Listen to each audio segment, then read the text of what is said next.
All right. Uh, Greetings, everybody. My name is CoinStamp. Most people call me Coin, whether on Twitch or on YouTube. And welcome. Welcome on in to another episode of The Legend of Zelda Tears of the Kingdom. Speaking of greeting people, hey there, Mr. Jason. Welcome on in. Good to see you, good sir. Hopefully you're doing well in both body and spirit, and I hope you enjoy your stay. I am, feeling okay. Physically under the weather, but I'll be fine. Just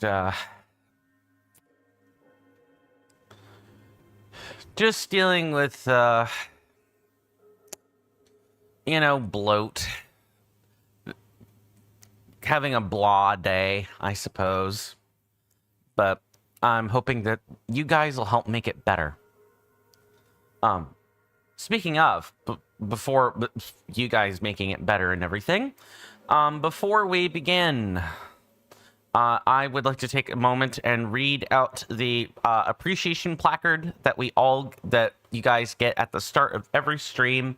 If you guys want to end up on the placards like this, a Twitch subscription, a Patreon or Coffee membership, or any one-off contribution to any of the platforms that are in the link tree or underneath the donations panel in the About Me section on Twitch is how you get your names put in places like this. I would like to thank Mr. Michael DS and Mr. Monkey Funk 4D, as well as the person who gifted the subscription to Kanan QXQ this month for the purchase of the subscription benefits this month. I hope you guys enjoy the sweet emotes and everything else that comes on offer with the subscription packages. And while I do not have any Patreon members or one-off contributors this month, I would like to thank Mr. Rasby the Player for their continued Valkyrie tier subscription on Coffee. That is the $5 subscription tier. I really appreciate the contributions. You guys mean the world to me. I want you to know that. Again, using any of the listed platforms above to provide donations and be financially generous is how your names get on these placards. I read them at the start of every stream. It's one of the really small ways I have to give back to people who are so generous. And now let's play the guessing game of how far do I have to tilt my camera today, shall we? Well, shoot. Okay. This should just be a quick toggle. All right. Maybe something like this. And let me pull my beverage a bit closer. I'm going to try to cut out the coffee this week, the remainder of this week, and the middle of the next one. Stomach's been getting worse, or the bloaty feeling has returned every time I've had coffee this week. So, I'm going to see what a change, like a 2-week change in... Oh, that's actually part of the game. I thought that was a bug on my screen there. This little blot here. I really thought that lake there. I thought that was a bug for a moment. Anyway, last time on Tears of the Kingdom, The Legend of Zelda Tears of the Kingdom, we went through and explored the entirety of the Hebra landscape in the depths. We fought Colgera again 2 times, and we've learned that the bosses are things that you can just routinely refight in the depths down here, just straight up. There is one other location where Colgera is expected to be, but we're probably not going to find it for a while, insofar as I know. In addition, there have been many, many, many mines dotting the landscape many mines. On top of that, we actually went and saw the lava falls that were underneath the hot springs. We have not seen all of them, mind you, but we have seen a fair bit of the lava falls. There are lots of things that have not been written on this map yet that eventually I hope to put on the map for you guys. Outside of that, we also I did half of a challenge yesterday. We found some gloom. We found some gloom hands, and I managed to flurry rush a grab attack. I have not found a silver Lizalfos yet to attempt the dodge of the tongue. Then on top of that, we also started cleaning up some of the chests and things that we've been finding in sky and on land, including but not limited to getting some of the hidden treasure chests blocked behind puzzles. We defeated a lightning Gleok for the first time and got some parts. Yeah, we've done a litany of things. Yeah, we did a litany of things yesterday. Today, my goal is to deal with a few more things today, including but not limited to some quests that have shown themselves in Lookout Landing, as well as maybe checking out some of the stables. We still have to do that whole quest line involving the Lucky Clover Gazette. We're supposed to visit the stables and do some canvassing, so we're going to do that. We're going to go back to Lookout Landing and talk to a few folks that I saw that had quests. And, you know, a whole host of other things from A to Z. And there's no better place to start than the Tabanton Bridge stable. We're going to do that right now. Mr. Jason says, last time in the Tears of the Kingdom, we fell off of a cliff in a vehicle and discovered a few lightroots, expertly dodged gloom spawn, experienced lava falls, and fought a Colgera. Yes, that's more or less the major gist of it. And then I threw in the stuff that you weren't there for. So thank you for that nice recap. Yeah, today's plan is mostly, maybe I don't wear metal objects. No, I don't want to do that. There we go. That's all fixed up. And of course it's thundering as soon as we start too. Nothing has changed. I'm still in the same condition I was last time. You smell a story. Do you now? Hardly a trace of a recipe remains.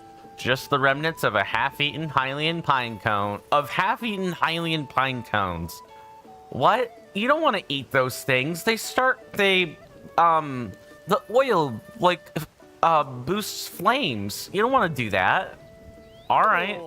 Hey, partner. You're looking good. Were you also pulled to this place by the inescapable tug of a story? Not necessarily, Pen, but you are providing the story, so tell me all about it. You're chasing some new chirps, and warbles for my beloved little birds. I'm sure nothing skipped there. Okay. Mr. Jason says, I do love how arrogant Rivali was in the prequel. So true. And then he gets replaced by pine cones. Yes, that is amusing. It's not like a total replacement, right? But it is like, oh, the thing that we gave Rivali the ability to do, we could just create a updraft through flame for. Look, the Rivali's Gale was really just the friends we made along the way. and the arrogant birds that we tamed through the specter of death. That's it. A group of goats is a herd, or a trip, or a tribe. Anyway, this stable has been raising a small herd of white goats. Ah, yes, so they're missing and we need to find them. Or it was until all those white goats up and vanished all of a sudden. That's not where it stops, though. Some have said that Princess Zelda may also be involved. Oh, I really don't think that's the case, Patton. Anyway, why don't you talk with Chork? Chork.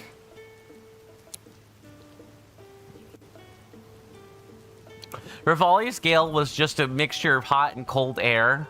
The cold air coming from his wings and the hot air coming from his beak.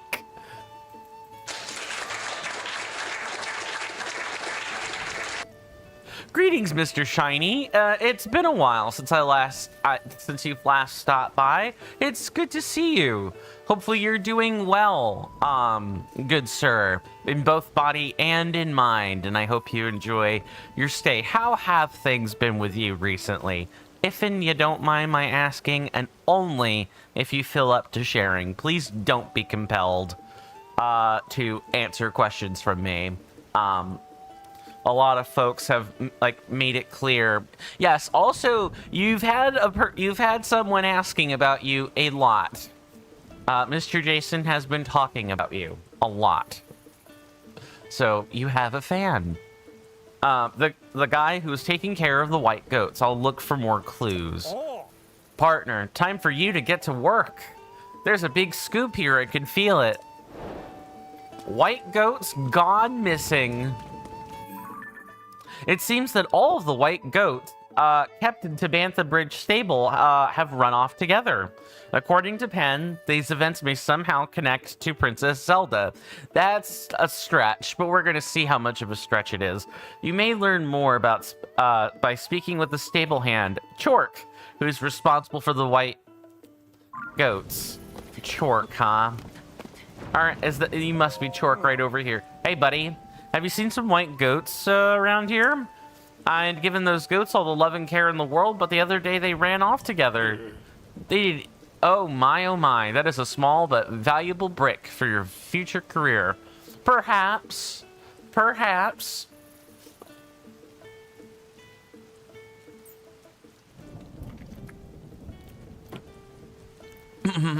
They didn't even finish all their food before they left. The Hylian pine cones weren't eaten. I followed Princess Zelda's recipe perfectly, but could it have been the feed that drove them off? Recipe? Yeah, Princess Zelda shared a recipe when she visited the stable a while back.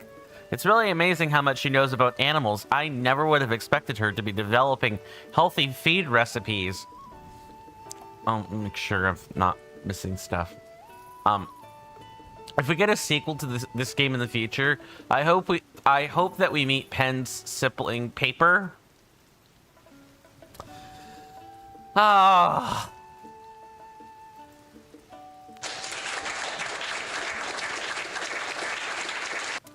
I am blessed with spinsters, everybody. I am blessed with full-blown comedians. Yes, Mr. Shiny, I think you and Mr. Jason are going to get along just fine in the joke department. You both you both have made jokes in here, along with a couple of others. You're a Brit. Jokes, puns come naturally to you.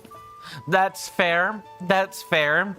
I hear it's usually dry humor, though, but I guess the Brits would be the progenitor of the dad joke, wouldn't they? Again, the type of stuff you find on the end of a popsicle stick that you read to your children. They laugh, you get a good chortle, you move about your business. They're not supposed to be offensive jokes. I know, right? Brits invented everything. Kappa. There are a variety of different subtexts that could imply, Mr. Jason. Just throwing that out there. I don't know why this is still being sorted by top chat. Okay. I wish YouTube would just get rid of that and just display the live chat all in one sitting. Just That should just be the default. Why is there a top chat display for the streamer to look at? That's like a great way to ask to have people ignored. That's really ludicrous. In this case, it's a recipe for a special kind of feed for white goats. The main ingredient is fresh Hylian pine cones. It's actually pretty unusual. It requires you to mix the pine cones in whole. You don't grind them down or anything. I didn't want my wonderful white goats to eat the recipe the princess gave me, so I put it in a glass bottle. But a big storm came through one day and it blew the bottle off somewhere. I wasn't able to find it after that, so I've been making the recipe from memory since then. But what would make my white goats spit up the Hylian pine cones and run off like that? Did they really hate Princess Zelda's recipe that much? I don't think so.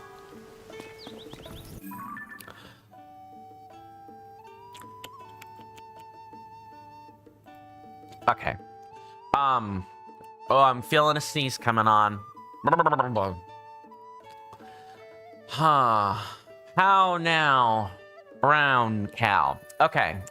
I have quelled the sneeze for like a minute, probably. Probably live chat as default as a YouTube Premium feature. I have YouTube Premium. My folks very graciously have me in on their YouTube Premium plan, which, of course, I'm thankful for. You'd think that'd be a feature there, but it's not.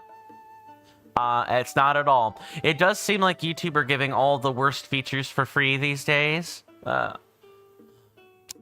Fair. I mean, there are some people that, you know, it is nice to filter out the somewhat unhinged things they might say. So if you're not like a well-known chatter, or I don't know what metric they use to determine what top chats are what. Maybe it's like whoever does a super chat or something tends to be included. I've watched live chat replays that are sorted by top chat and ones that are sorted by current chat. The difference is pretty profound. The number of comments almost double if you're not bothering to sort by or look at top chats.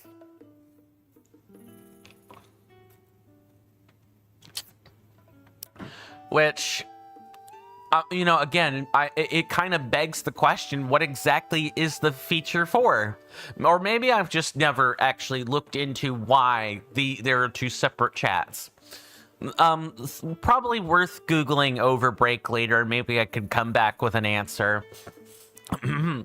According to TotK, the white goats ran off after they were given a special feed made from recipes Princess Zelda created. The only thing left behind when they fled were uneaten Hylian pine cones. Did the goats really run off because of the food they were given? Where did they run off to?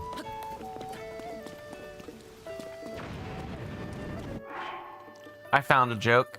It's a 5-minute walk from my house to the pub. It's a 30-minute walk from the pub to my house. The difference is staggering.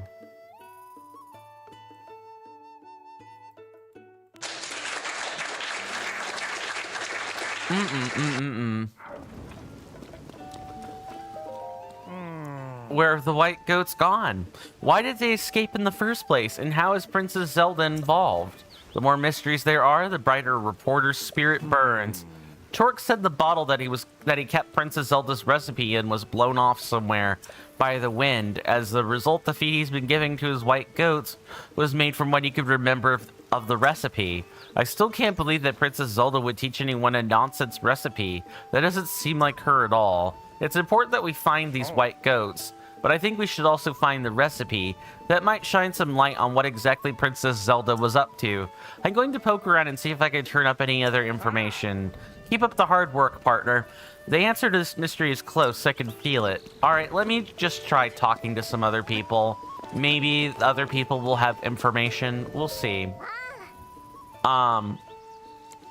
Yeah, I think that the answer there is that, you know, someone walking home from the pub back home. Excuse me. There we go. Walking from the pub back to their house is drunk and they're staggering around and it takes them a while to walk. This is true. This is true. I was in Charleston one time.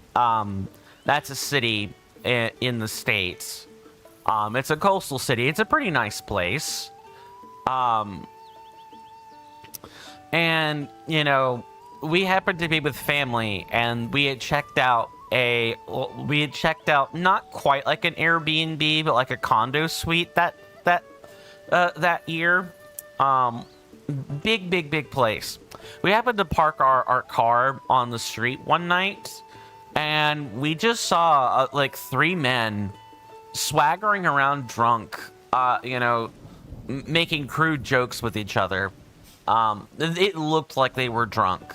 I was like maybe 10 or 12, so I wasn't quite old enough to put the pieces together, but my mom warned me not to be anywhere near them because they were drunk. Good evening. No, good day. Yeah, that's what I meant. Well, welcome to our stable. Sorry, I'm nervous. You're our first new customer in a while. You're a traveler, aren't you, mister? This stable is so far to the west, we don't get many new customers. So did you come talk to me because you wanted to ask about the stable? No, but sure. As I suspected, you just had this look about you that said, I hope someone tells me all about this amazing place. Allow me to give you an explanation of Tabantha Bridge Stable. Okay, so if you want to rest here, go to the counter inside the stable. If you're curious about what's around us, talk to my mom outside the stable. And if you want to know about the stable's facilities, just ask my big brother, Kenyo. He's working just nearby. Oh, and also, I'd be happy if you talked to my little brother, Sho, too. I love getting to work with my family. I'm gonna poke around, but I really don't think, we're gonna find, any more information, and I'm just gonna have to rely on poking my nose around. Oh, wait a minute. I think I may have found some things I could use. You're pleased? You finally found out from your IRL friend, and we've locked in a date for a little trip that we were having? That is awesome. I hope it's a safe trip. I truly mean that, and I hope you get what you want. I hope you both get what you want out of that trip. Especially in these dour times. Mr. Shiny says, you know what goats left behind? What's that? I mean, I can see that there's some pine cones over there, but maybe that doesn't mean anything. We're gonna investigate the pine cones, and see what's up with them. Oh, welcome to Tabantha Bridge Stable. Why do I look so relaxed? Because the children are working hard for me. They're little dears, each and every one. If you have any questions about the area, you just ask your Auntie Banji. Just don't expect too much out of me or the whole region, really. I mean, what you see is what you get. We're out here in the western boonies. So there's not a lot going on. Anything new you'll hear or find around here comes from travelers or merchants coming down that road there. Yeah, most stables and villages are connected by well-traveled roads. From here you can follow them west to Rito Village or east to New Serene Stable. You'll often encounter travelers on them, eager to share their folksy knowledge, and merchants peddling their wares.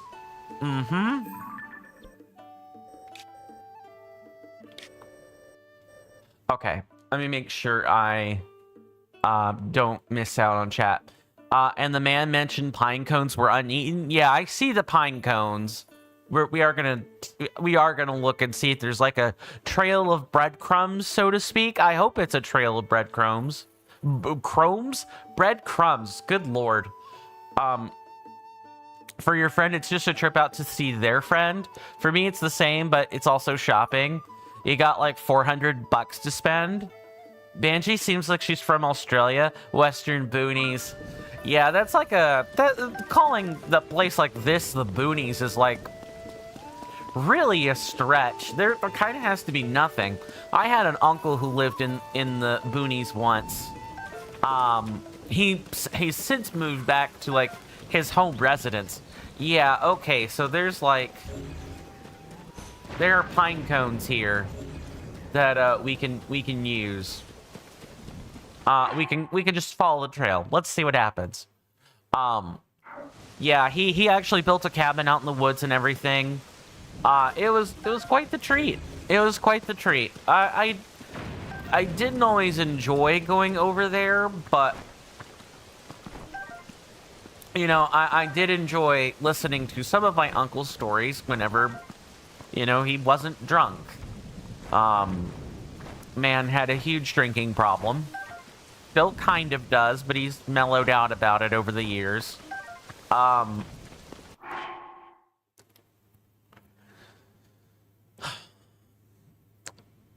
out there, you had no cell phone service. You were lucky if you had one bathroom to share. And if you didn't have the bathroom, you had the woods. Take your pick. And he was surrounded by 10 miniature dachshunds pretty much at all times while he was living out there. Yeah, we are essentially just following breadcrumbs here. Okay. I'll trust in the breadcrumbs for right now. You were super excited. Mr. Jason says, you're super excited to go ASAP with your friend because looking at my future counting, especially pre-orders, or my pre-orders, especially Pokemon Legends Z to A, is taking up a majority of your spare funds. You have 4 copies on order. For multiple systems or to gift among friends. Just out of curiosity, that is. Let's pick up the pace and try to follow some of these crumbs. This is a lot of pine cones. Is the game just trying to give us extra pine cones?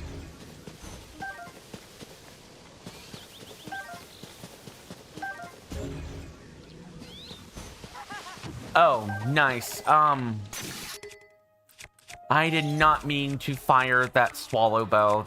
That's bad. Bad news.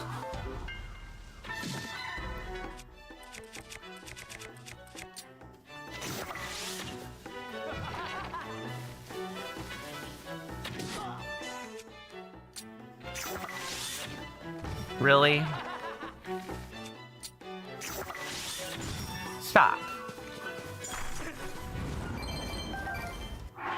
All right, let me go ahead and catch back up here. So sorry. Mr. Shiny says, yes, following so-called breadcrumbs. Back in my day when I were a camper, that was my favorite activity. My bread and butter, so to speak.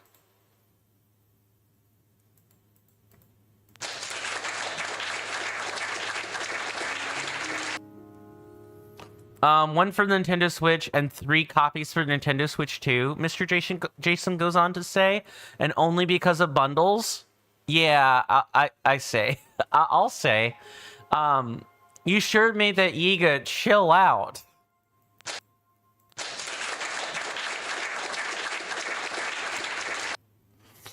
And that is why I respect Shiny already. Yeah, see, I've got Spinsters on both platforms. Let me find the... I lost whatever breadcrumb trail I was following. Where's the next one? Arrow. Where's the next pine cone? Here it is. Okay. All right. What? How far in Hylia's green earth are we going? Here they are.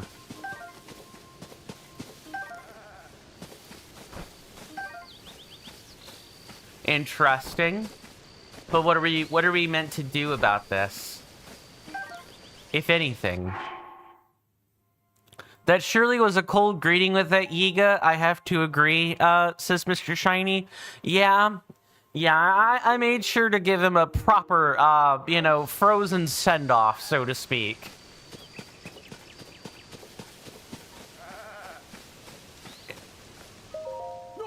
Whoa, those are my white goats. So this is where they ran off to. along with the recipe bottle, apparently. There. I'm just so glad to see you.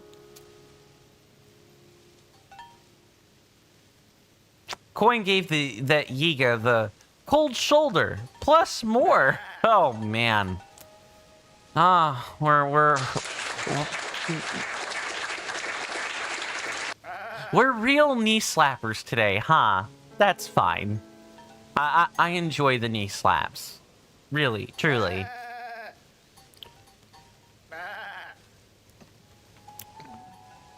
Are you all okay? And you're the one who found them? Thank you, I won't forget this. Oh,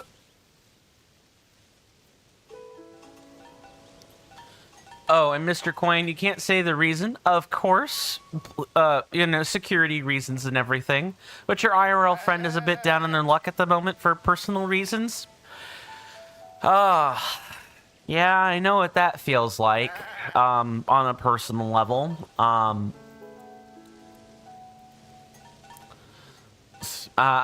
Your friend has my condolences. So you've offered to buy their train ticket and dinner. That's nice. That's really nice of you. So they can use their money for more important things. Yeah. I'm thankful I have folks that I live with too. That I'm not sure where I would be right now if I had to deal with the entirety of a lot of the consequences of decisions I've made and the circumstances that were around me at the time of 2 to 3 years ago. If I had been living on my own when I ran out of college funds, I would have been on the street, guaranteed. If I were kicked out of my house, that's exactly where I'd be, is on the street. So I know what being down on your luck looks like, and it sucks. So here's to hoping that your real life friend, Mr. Jason, is able to get back up on their feet soon. And hopefully sooner rather than later. Mr. Torque says, this bottle, this is what I was using to keep Princess Zelda's recipe safe. Let me see it. I need to check the recipe. Yes. Wait. Oh, no. Grind the pine cones into a powder. I'm not supposed to use the Hylian pine cones whole? I should have known something was off. It did look really hard to eat. My poor sweet goats. They must have run off because of the awful food I was making them eat. I'm so sorry. I hurt you all when I thought it was helping. Oh, okay. Pity party incoming. You're also not expecting or wanting any of the money back, Mr. Jason says, and he goes on to say, I just want a good day out with your best friend. That's awesome. That is a wholesome thing indeed. I hope you and your friend enjoy that time out. It's given the dour environment of today, it's really important we find and keep our friends. I mean that. If any of you guys have real life friends that you cherish and hold dear, please tell them that. We may or may not, be forcibly relieved of the chance to do so at some point. The world is not in a good spot right now. So find your friends and let them know how much they mean to you. It doesn't even have to be gifts. You don't have to take them out. You don't have to buy them a train ticket. You don't have to get them a copy of, I don't know, Pokemon Legends Arceus or something. You don't have to give them a brand spanking new computer or buy them a house. But you should tell them that you like them a lot, or even love them as a friend. And, be careful with your wording, of course. But do let your friends know that you appreciate them. What you just reminded me of something, Mr. Coin. Do tell. It was my fault all along. Torque goes on to say, I would have run away too. I can't believe I doubted the recipe that Princess Zelda shared with me. You couldn't remember, my guy. You should have noticed my mistake right away. Oh my god, is this what I sound like, everybody? I'm the kind of person that says things like this. After all, you really do want to take the best possible care of the goats. But it's not just about what kind of food you feed them, right? It's important to show them you care with all your heart. I swear that from now on, I will take care of you all with the same kindness and compassion that Princess Zelda displays herself. That's the best way to show my gratitude with her for sharing the recipe with me. Oh, and I really, really can't thank you enough for finding my white goats. And the recipe. We're going to head back to the stable. You take care. No reward, nothing? Hey, partner. I saw everything, partner. A perfect investigation with a happy ending. I'd expect nothing less from you. Do you think that it's a coincidence that the missing white goats and the lost recipe were in the same place? Probably. You have another theory? Maybe the white goats set out to find the bottle themselves because they couldn't stand to eat the wrong recipe anymore. You know what? Valid, Pen. Valid. Absolutely valid. I don't think that's the case, but it does make you wonder, doesn't it? I think so. Oh, that's right. This was your first job, wasn't it? Partner, you did quite well to get such results your first time out. Well, I'm feeling a little proud myself. Here's the start to the old nest egg. As you take on more stories, your base pay will obviously increase. And there are bonuses, of course. Of course. Keep up the good work. Alright, I'm gonna hurry back to HQ and bring word of this story's conclusion to our readers. See you later, partner. I look forward to chasing another big scoop with you. One job down and many more to go. Let me catch up on chat again. 12 jobs, 12 stables, right? That's probably the best way I can think about it. You have another best friend, Mr. Jason says, and they massively helped me raise your Pokemon teams in both Scarlet and Violet to help with the competitive like battles in the Indigo Disc DLC. And so while I don't need to do this, of course, that's kind of the whole thing about friendship. You do things because you can and you want to. You're buying them a copy of a digital copy of Pokemon Legends Z to A. Yeah. Good on you. And I hope they enjoy that.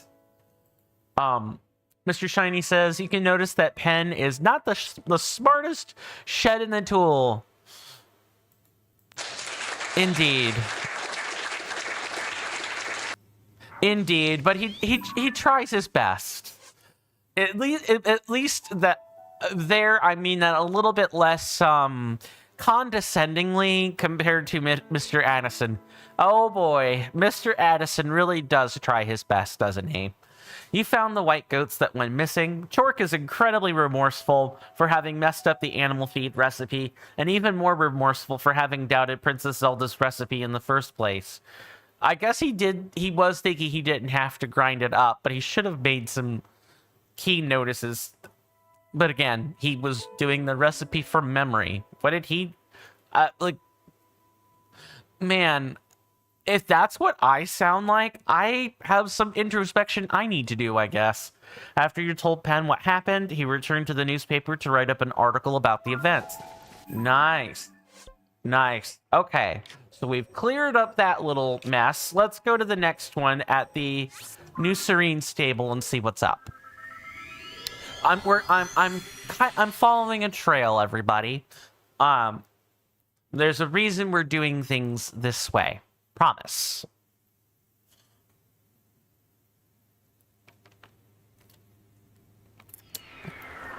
If you guys want to follow along with locations on the map, or you just want to see the wide world of Hyrule itself in a detailed, very helpful form, I highly recommend typing in either exclamation mark or asterisk, exclamation mark for Twitch or asterisk for YouTube, TotK MAP, and you will get access to the object map Mr. NK has graciously provided for us. Fairly resourceful chap. there are search functions. There are ways to sort the map by region. You could search for and find all of a certain kind of actor or object. It'll list it on the map for you. It's really, really nice to have, especially when you're doing a full completion or 100% let's play. I cannot tell you how much lower our Korok total would be if it weren't for the object map. I have a litany of other resources as well.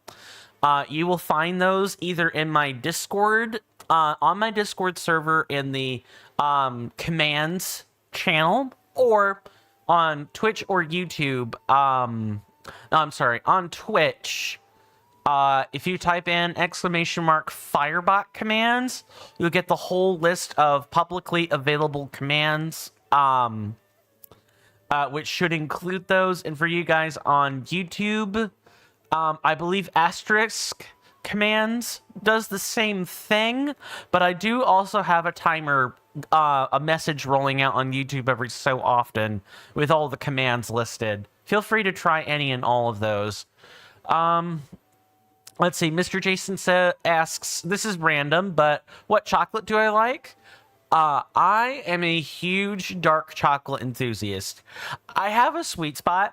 Really around 65 to 70% dark chocolate, or 65 to 70% cacao is usually what I look for in a dark chocolate bar. It's not, you don't want bittersweet if you're going to consume it. Bittersweet's for cooking. Dark chocolate is also for cooking, but you can at least eat it comfortably. It's my favorite kind. Outside of that, the regular stuff is just fine by me. Mr. Jason says, I like any chocolate, but your favorite is anything from this website. Interesting. Some of Hotel Chocolate's prices bring a tear to some people's eyes. Oh, is it like, I can't click on the link because, anytime I do that and have the internet open on the streaming computer, it will, OBS has a tendency to drop frames a lot.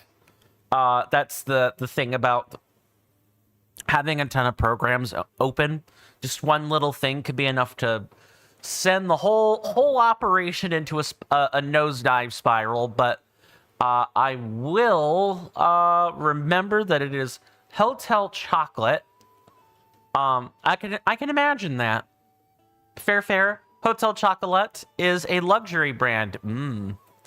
I know one box that costs almost as much as a Nintendo Switch Lite. For context, and since I don't know either, that's probably the main reason. How much does a Nintendo Switch Lite cost? I know it's at the very least, I know it's not $450 US. And feel free to just put that in your own currency too. I can do the math roughly. All right, what scoop are we gonna have here at the stable? What's going on? All right, Mr. Penn. He even has a real pen too. That was a nice looking pen, everybody. It was the dark brown pen with a gold with gold or brass metal. It looked pretty nice. $189, 199 pounds. The product in question is their signature cabinet is 200 pounds exactly. So that's anywhere between 300 to 350 US, depending on the tax. If I've got my rates right. I probably don't, and they change every single second because new tariffs are being applied, old tariffs are being taken off, and the US is spending money like crazy, which is further devaluing the dollar a lot. Yeah. It's not... I think the current price point for the US dollar compared to the British pound is something like $1.50 Roughly 270? Okay. So my more conservative estimate makes sense. Yeah, it's like around $1.50 roughly. So if you just multiply the amount by about 1.5, you've probably got it. Maybe a little bit less considering it was $270. Careful there, partner. You went and scared all the little birds away. I mean, I'm not a bird pen. What do you want me to do? You go storming around like that and it won't just be birds you send flying for the hills. It's fine though. I did hear some interesting chirps and warbles from the... Wait. Are you telling me you get your information from birds? Are you telling me this is where you... What? No way. Please tell me you are not actually speaking to birds. Mr. Penn. No wonder Tracy has such a hard time with the news if that's what's going on. Insert the grandest eye roll here, everybody. And you bought that only a few days before Nintendo showed off the Nintendo Switch 2? And you still bought the Nintendo Switch 2? Yeah. Man, I envy your job, mister. I really do. I'm not gonna ask for a trade. Not gonna ask for a trade. You don't want to be in my position. Nobody does. If there's any advice that I can give prospective people, you know, and this is unsolicited advice, feel free to ignore it. It's this. If you're going to go to college, and I think that's a totally fine pursuit, you know, make sure it is a field that actually requires the degree, and make sure that you fully commit to being in college. Once you start spending that money and you go into debt, you cannot climb out unless it is like a personal loan, and even then, you know, climbing out is going to cost you. Don't be in my position. Please, for the love of God, being saddled with debt sucks. It sucks a lot. Your credit goes to basically zero. Good luck starting a business venture at any point in your entire life. And the interest balloons something fierce with school debt. Don't do it. Just think twice, find another way to make money, unless you want to be a chemist, a physicist, a computer engineer, or, you know, some other relatively shelf-stable job right now that isn't being outsourced to AI. That's my advice. Adapt to the times. What did you hear, Mr. Penn? I don't want to say this too loud and start a panic, but rumors are spreading about Princess Zelda that she's been seen riding some mysterious beast. It's said to be a mountain of a beast too, one with huge, brutal tusks. My little reporters had never seen something so frightening. Wait, he's confirming the theory. What? So you're talking to birds to get the, you know, the bird's eye, you know, eagle eye scoop on a story instead of talking to people. What? Wow, if Tracy ever gets wind of this, he is gone from his job. Guaranteed. In the place that you and your friend are going, Mr. Jason says, I've already done the research, and there's a hotel chocolate store. Oh God, I'm trying to think of all the fancy chocolatier businesses I've heard of over the years. There's like Lindor. There's oh God, I'm trying to think of some other brands. The most common one that I see here in the States, it's like super fancy chocolate, right? Is the Godiva brand or Godiva brand. It's typically sold in beauty stores. A lot. It is like the premier chocolate among American women here in the States. Just ask any woman who's ever had the chocolate. It is entirely too pricey for what it is, but it is the best chocolate one could ask for. you know, outside of going to an actual chocolatier. Lindor is good, but Hotel Chocolate shoots above it, of course, because I'm willing to bet that Hotel Chocolate is not really sold in other places, right? You either go to their site or you go to their stores, right? It's not, it isn't commercially available. Or maybe it is. I don't know. Honestly, Mr. Shiny says, honestly, it isn't far from what many modern journalists do nowadays. Sadness. Hotel Chocolate is operating in the UK and Japan. Gotcha. Makes a lot of sense then. You hear that off in the distance, my senators and inductees? That is an ad storm. In about 5 minutes, it'll blow over us, and then we can get right back to the gaming. Thanks. That, my fine friends, behind the screens, is the sound for the 5-minute warning for commercial breaks. This is my cue to do a bit of shilling. I feel I've earned it today, and we didn't start late. So, if you guys like this content and hadn't considered doing so, please consider following on Twitch or subscribing on YouTube. Those are free, easy ways to help the content grow. Please make sure notification bells are turned on so you don't miss the content. Please also consider joining the Discord server. Mr. Jason, if you would be so kind, since you're here and you're modding for me today, would you mind typing in !D server into the chat? That is the moderator level command that promotes the Discord server. Thank you very much, good sir. We do a lot of things on that Discord server. We vote on things, we share pictures. It's a quiet place, but I am looking to cultivate and add more people so that we have a nice, robust community. I really appreciate you guys. I really do. I hope you guys mean the world to me. I hope you know that. I hope you guys enjoyed the thumbnail today.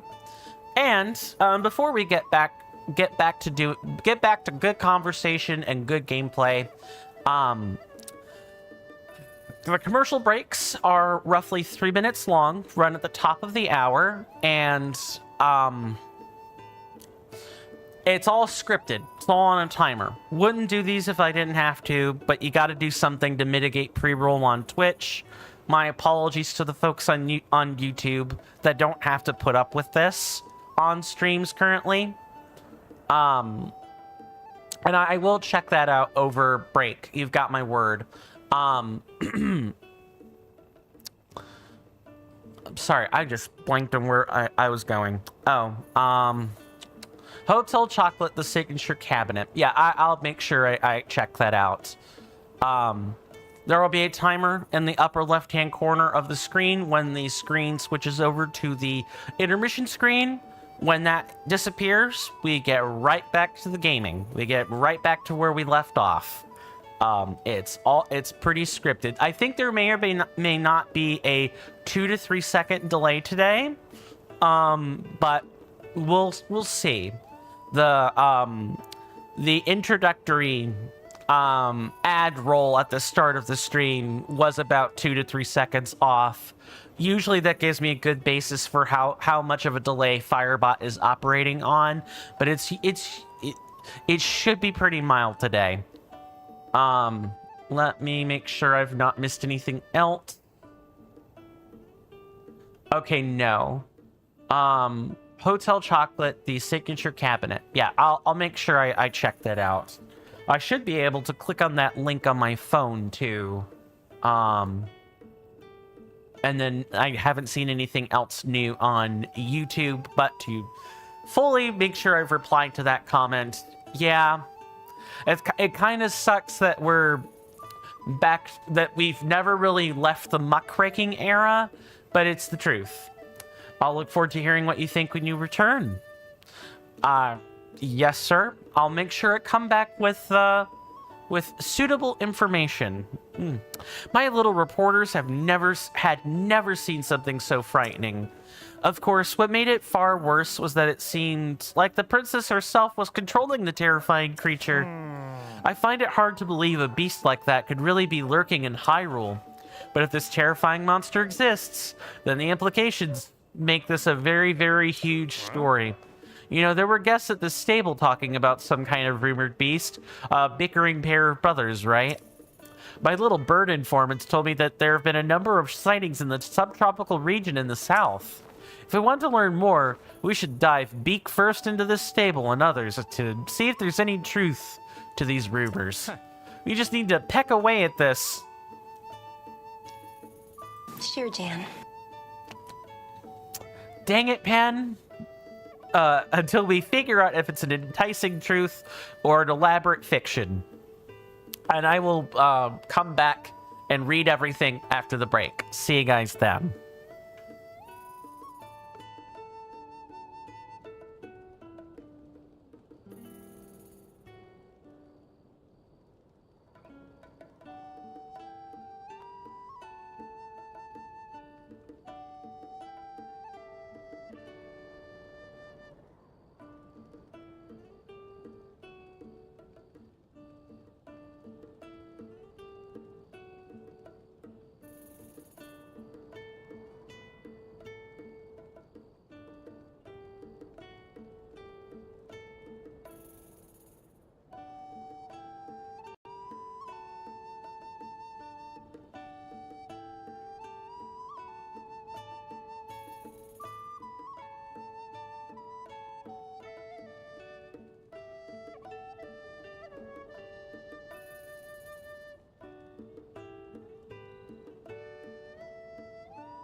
My apologies about that, folks. I am back. So to answer the question about the Hotel Chocolate signature cabinet, looked pretty good. Very bright, colorful chocolates. I was an especially big fan of the truffles, but then again, I do like truffles. So I've had the fortunate luck of having a couple of truffle chocolates in real life. It's good stuff. Just wish I could have the real thing. Thank you, Mr. Jason. That said, I don't have too many other thoughts other than it's entirely too expensive for my blood. And I'm not even really sure. I don't know if Hotel Chocolate is operating internationally, so... Or, like, as in makes deliveries internationally, so something pretty to look at. There are things I can comment on in there that look good and probably taste great, but that's as much as my experience will allow. And then Mr. Jason goes on to say, or ask, would you stream Pokemon Scarlet? I can consider streaming it, sure. I have not finished the game. And I would have to think about what a full completion experience would look like for Pokemon Scarlet, because that is the one I have. And I don't have any of the DLCs, so I would have to buy those first, because I want my audience to have like the complete experience. Really, truly. So, but it is something I have considered before. The US has a Hotel Chocolate web store, but they're only doing their hot chocolate machine. The Velvetizer? Oh, like the Velvetizer, hot chocolate machine. Like for a hot chocolate drink? Or are we talking like fondue? Just so I know where I know what headspace I should be in. And then nothing seems to have changed on YouTube, which is fine. Hot chocolate drink. Okay. Yeah, having a real hot chocolate machine does sound nice. I bet I could probably look into that later. We have packet hot chocolate mix at the house. I occasionally have, or periodically I'll have some. I might be relying on it more now that I'm giving myself a week to cut out the coffee, at the very least. The Velvetizer is $120 in and of itself. Yeah, that's the price of a fancy coffee machine, sometimes here in the US. I'm not surprised. Probably not a thing I'm getting on an artist's salary, but I guess I would consider myself an artist, or like an entertainer's salary. I don't know. Yeah, just weird conversation. Let's stop staring at pen, shall we? The Beast and the Princess. Really, Nintendo? Really, Aonuma?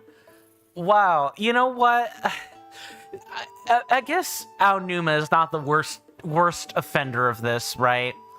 Where, look, as someone who's has played many Blizzard products, like having puns or allusions to things as part of the quest title is not unheard of. I think it's fine. You just kind of do an eye roll every time it happens. Did you know that the Amun Al Shrine is a wordplay on Aonuma? I think I could probably have pieced that together, yeah, but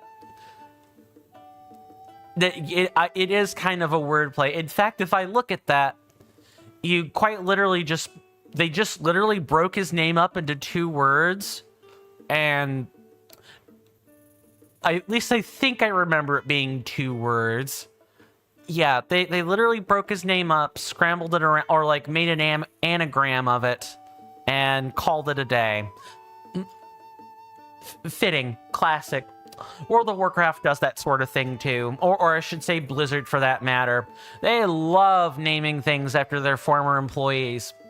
Unfortunately, unlike Aonuma and Company, which are relatively wholesome people, half the time when Blizzard names something after an employee, you usually end up hearing a horror story or 2 about them. And then the Blizzard has to quickly, like, not name, has to actively unname or rename the thing. Very unfortunate. By the way, Mr. Coin, in one channel where you moderate, you have 473,000 channel points, so you're very active. Ooh, you may even get VIP if you're relatively active. Maybe I can you know, bounce like this whole... I'm always looking for perspective on this, because I still don't think I really quite have, quote unquote, the VIP treatment correct.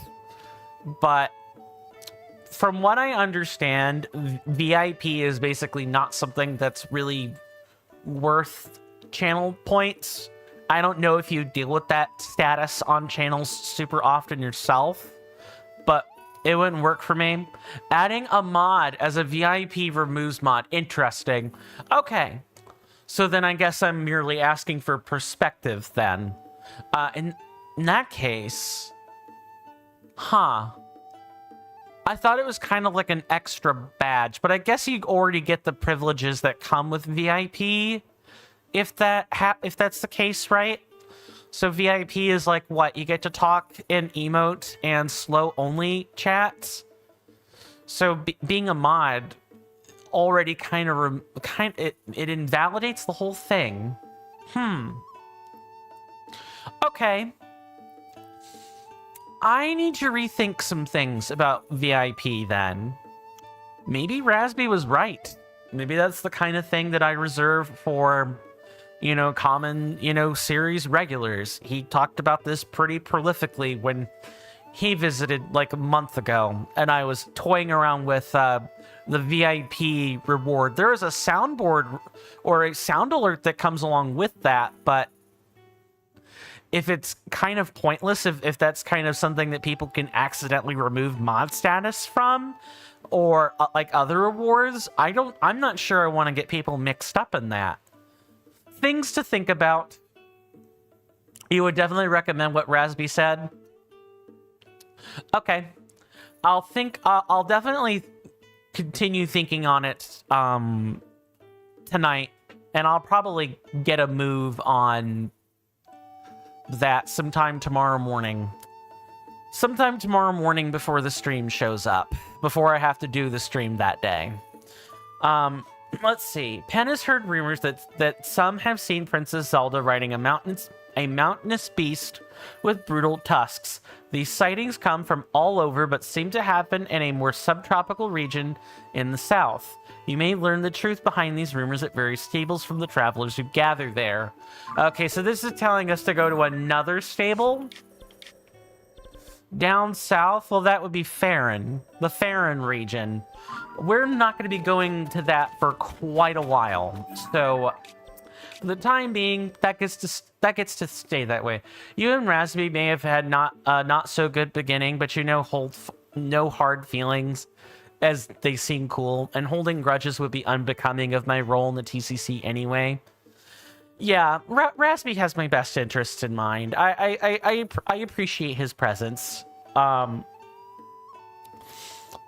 mean, as someone who has dealt with many scams himself, and is used to being scammed in some cases, he is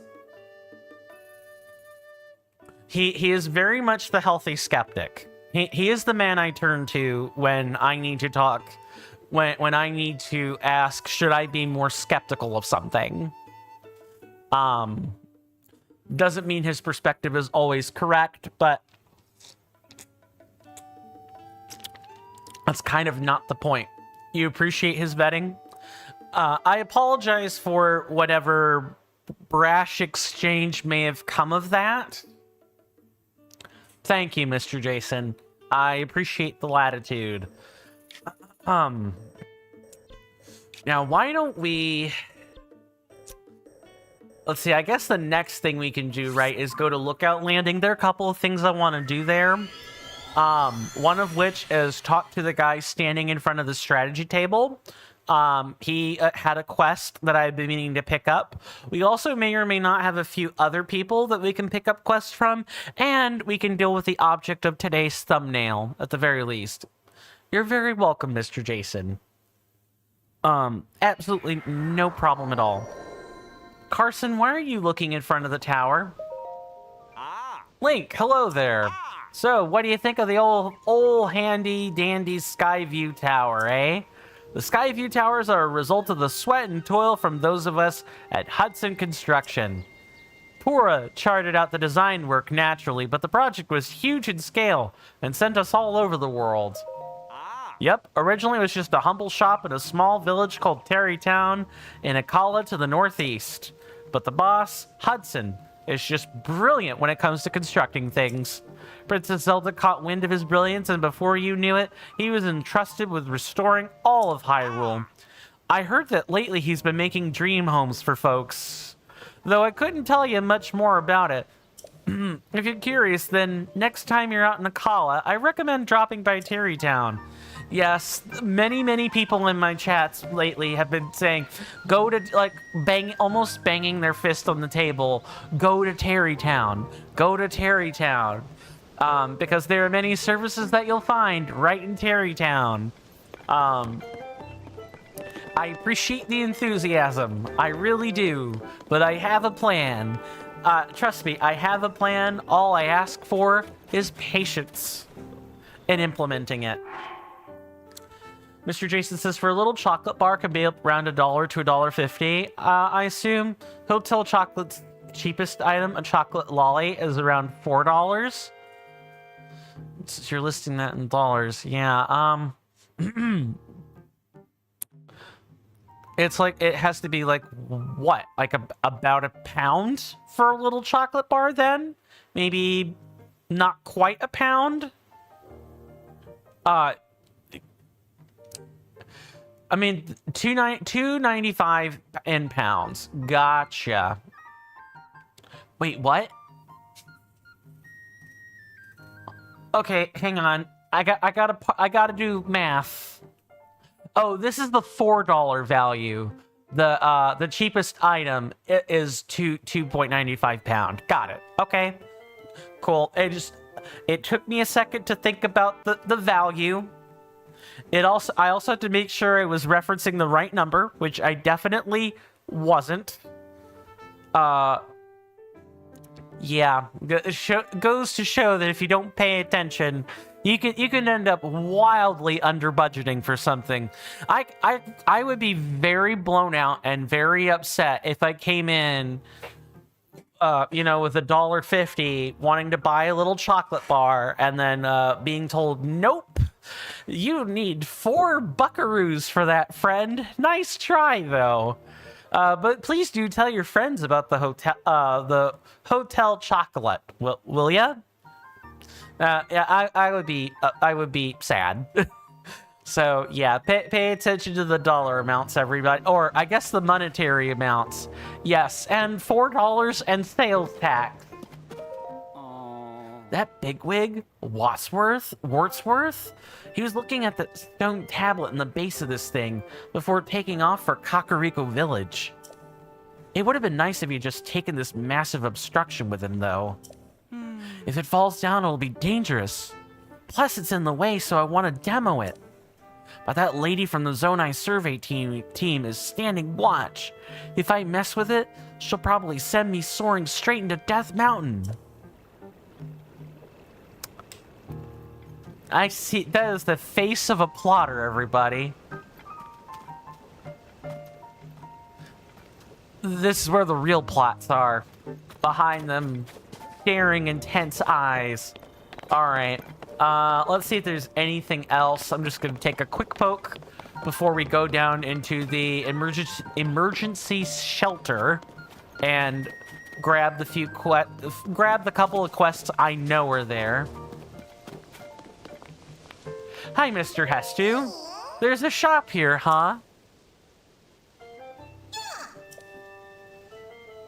Yes, you smell Korok seeds. Yes, let's expand some stashes. Here you go. The dance was cute the first time. It gets more annoying afterwards. So we're skipping that. And also, is it just, I don't know. You found all 1,000 Korok seeds before ever investing one? That is a struggling experience, my fine friend. Not expanding your inventory stash at all until the 1,000 mark? Wild stuff. I salute you for that. You must have been juggling durability like it was nobody's business. Shakalo, I can expand your weapon stash no further. What is this, Uwu speak? Indeed, you completed all the temples as well. Yeah, I can imagine. Sorry. Oh my god. You need 25 seeds. Here you go. The Breath of the Wild dance, and dare I say, the Age of Calamity dance was better by a long shot. I don't know. This just felt less spirited, and also a bit more kitschy, a bit more cheeky. I can't, in fact, pay for any more of the stash upgrades, good sir. So we're done here. Anything? Nope. No quests there. There's a well here? How did I not notice?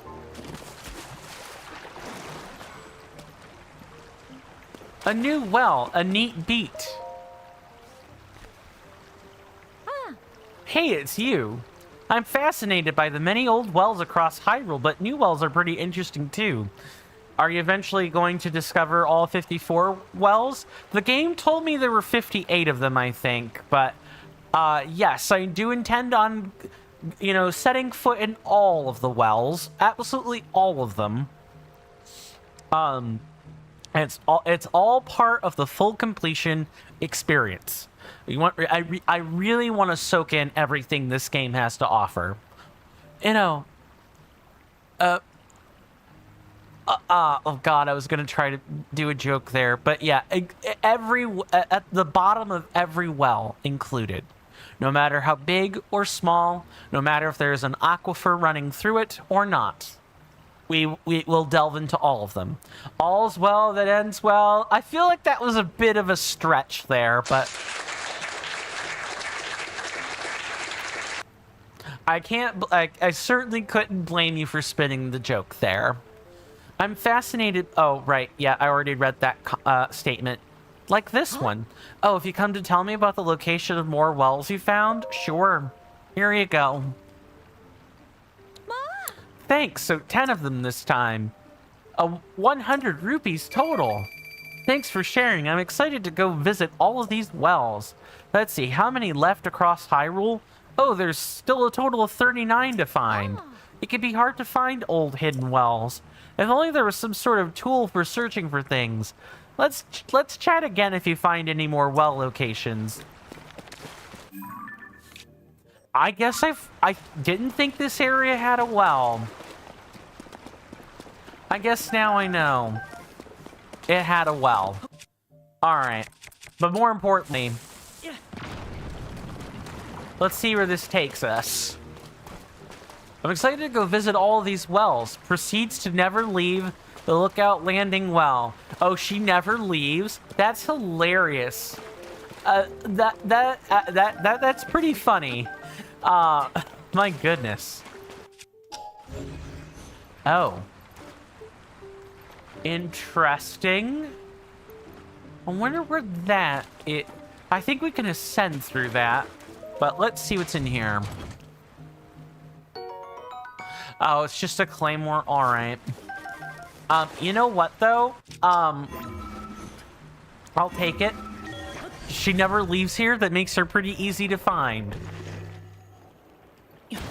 Even if it does logically even if it does logically not make a whole bunch of sense. No Light's Blessing. Let's go ahead and rest. And then we will do the object of today's thumbnail. Which, I'm not going to mention what it is. I'm just going to let people guess for themselves. But if you've seen the thumbnail, you throw $1 at me on Patreon or Coffee, or you throw your free Prime Gaming on free Prime Gaming subscription on Twitch, You can see all that stuff in a special channel on my Discord where I publish all the thumbnails in advance for everyone to see. Bonus points to anyone who can guess the object of this thumbnail. Now, Jaren said she had heard a demon's voice through here.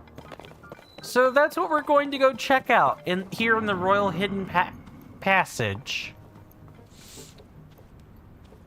You know that Hotel Chocolate also does peanut butter hot chocolate? Mmm. That sounds tasty. That sounds absolutely delicious. My favorite guilty pleasure snack is definitely the Reese's peanut butter cup. I know, how American, how droll of me. Okay, let me not blow myself up. I cannot believe I just did that.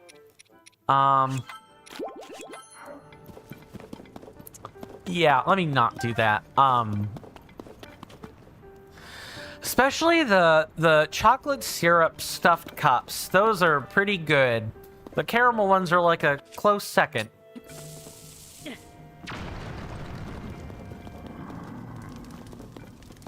Okay, I heard the voice. We're gonna go over here first. This cave actually goes for literal miles. Oh, I'll bet on that. This was the Royal Passage.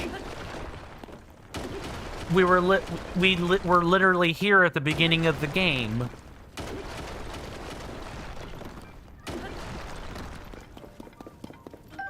So I wouldn't be surprised if this went for miles. And at least the sediment is, you know, something we can, like, break up, right? I'm gonna try to limit weapon durability use right here. Speaking of, do we have any other rocks? Oh, I've got a great idea here.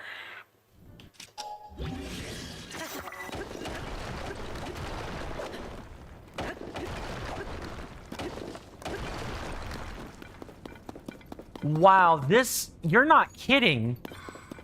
You aren't kidding at all. You know what? In an effort to not get roped into, you know, doing something off to the side, let's go where we heard that noise earlier. Just in case.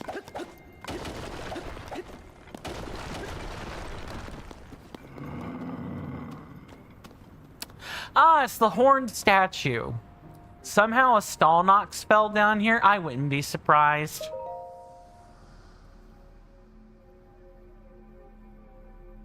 Ah, so there are still some who pay me homage. You can talk? You don't say. You can hear my voice? Yes? Now that is a surprise. What were you praying for? Long life? Wealth, like so many of your kind? Whichever it was, you came to the right place. A dealer in life and power. That was me once. Alas, my life for money bargains didn't sit well with the goddess, Hylia.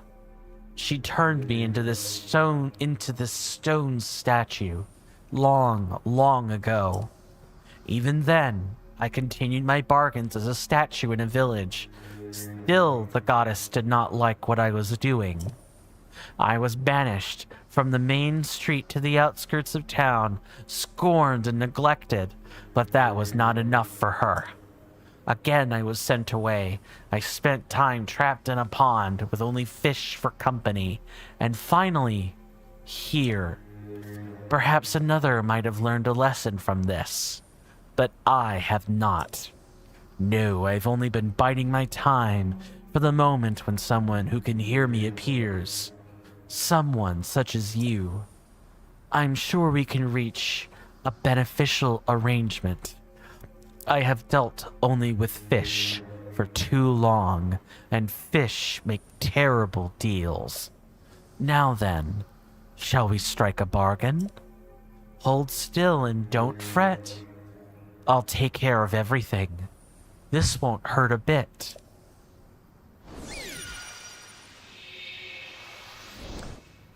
Now that you've learned everything in this game, you had a little match with a Hinox where it threw a rock at me, and you used the perfect parry to knock the rock right back at it? Nice.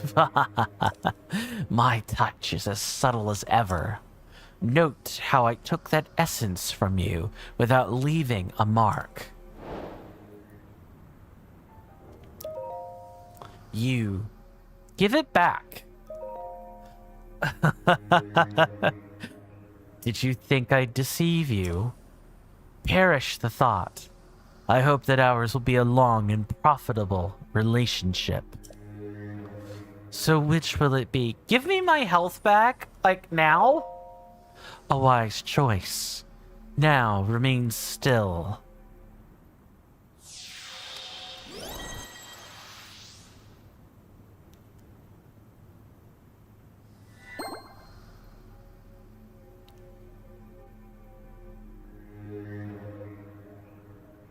You look skeptical.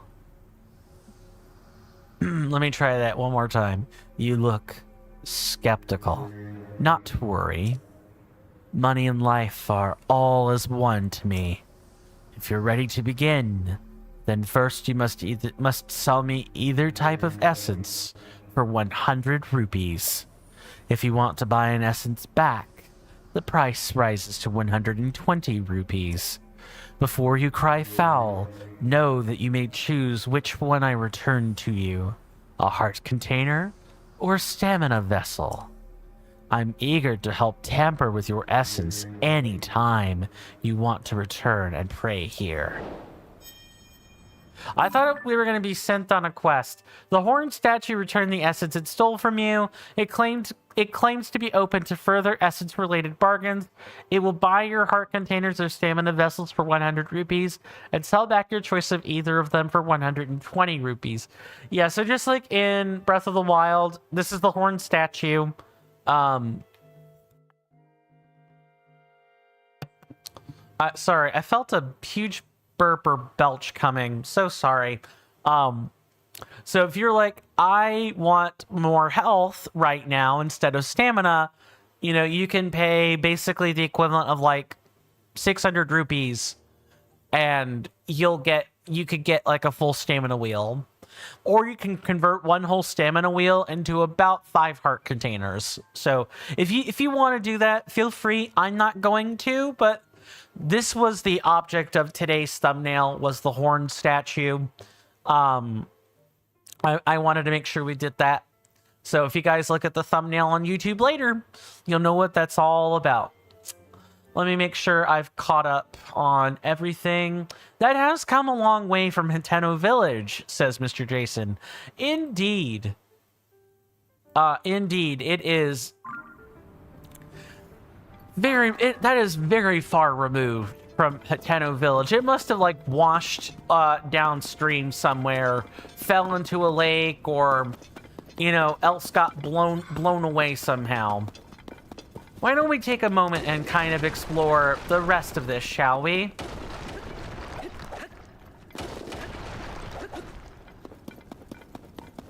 And maybe there will be many other interesting secrets here as well. And we can farm a little bit of ore while we're here. That's always nice. It's nice to be able to have. I see you still have your trusty Gleeok fighting shield. Yeah, I ended up not needing to use it during the lightning Gleeok fight because we were able to I used the arena for the low end portion, and then for the sky high portion, it's just literally avoid the lightning strikes, and then follow the updraft that it creates. Oh, Coin, what's up, Mr. Jason?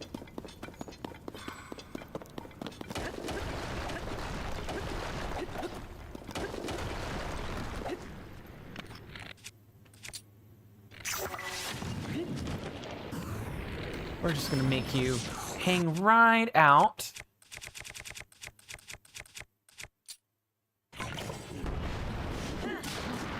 What the heck? I don't know if I was just caught mid-jump or what. For when you go to the northern area, something interesting awaits in the depths of Typhlo ruins, directly under it.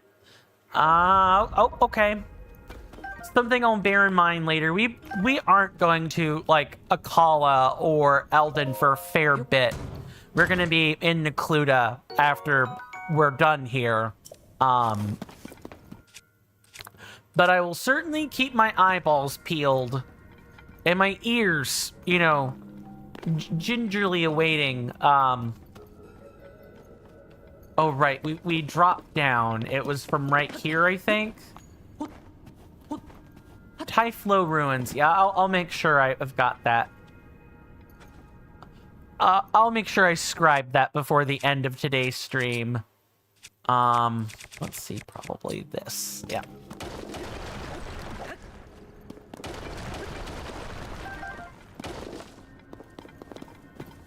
Wow, you know what?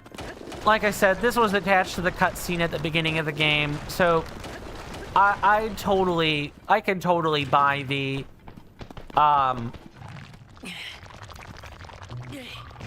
Oh, I can probably toss these into the you know, sediment here too. Let's see. Yes, but to no avail. But yeah, considering that we, you know, started the game under here, I don't doubt that the depths, you weren't here, you were far deeper. Would make sense. Really? Alright. Sure, game. Why don't we go get a rock before continuing onward? There. Now we have more mining material. I want to avoid using the Frox weapons on this if I can at all help it.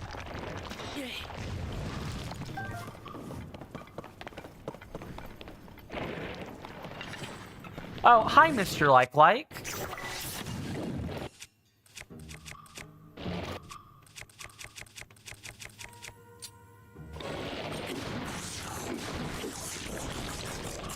We are going to get a lot of goodies under here. This isn't going to be a full-blown episode if we do this, is it? I may want to think about leaving at some point if it's going to be really, really, really long. Mr. Jason says, I used to use spike balls on weapons, but now with Lionel weapons, everything may as well be butter since they slice through everything. No, I can imagine.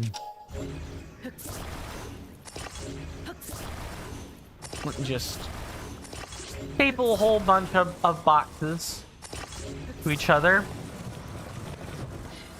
Okay, lift up, tilt over, drop.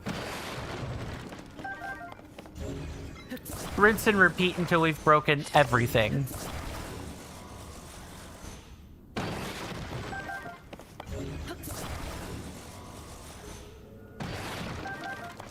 And one more time.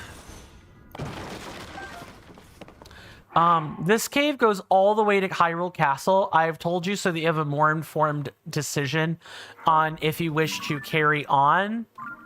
Okay, we're heading in, like, the opposite direction from just, you know, the way things look right now. I think I'll continue for a little while longer, but we might make this a nice little sub-game, too, of, oh, we'll come back here, you know, maybe when we go to rest, or maybe I'll start a couple of streams here, and we'll see about continuing our little expedition through here, maybe 15 or 20 minutes at a time. But for now, we might as well see everything this place has on offer. Or, well, I say everything, but again, I really just mean as much as we can find in, like, I'd say probably the next 10 to 15 minutes, probably. Is it just the treasure chest? It's just the treasure chest. Okay. Cool. Books. Any books? No books. And we can come back here if we need to break up any, if we need to, like, find new things to, fuse rocks to later.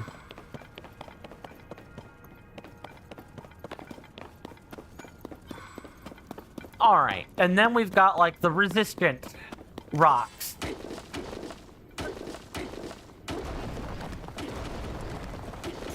Are these just, like, harder rocks, or what? Might be.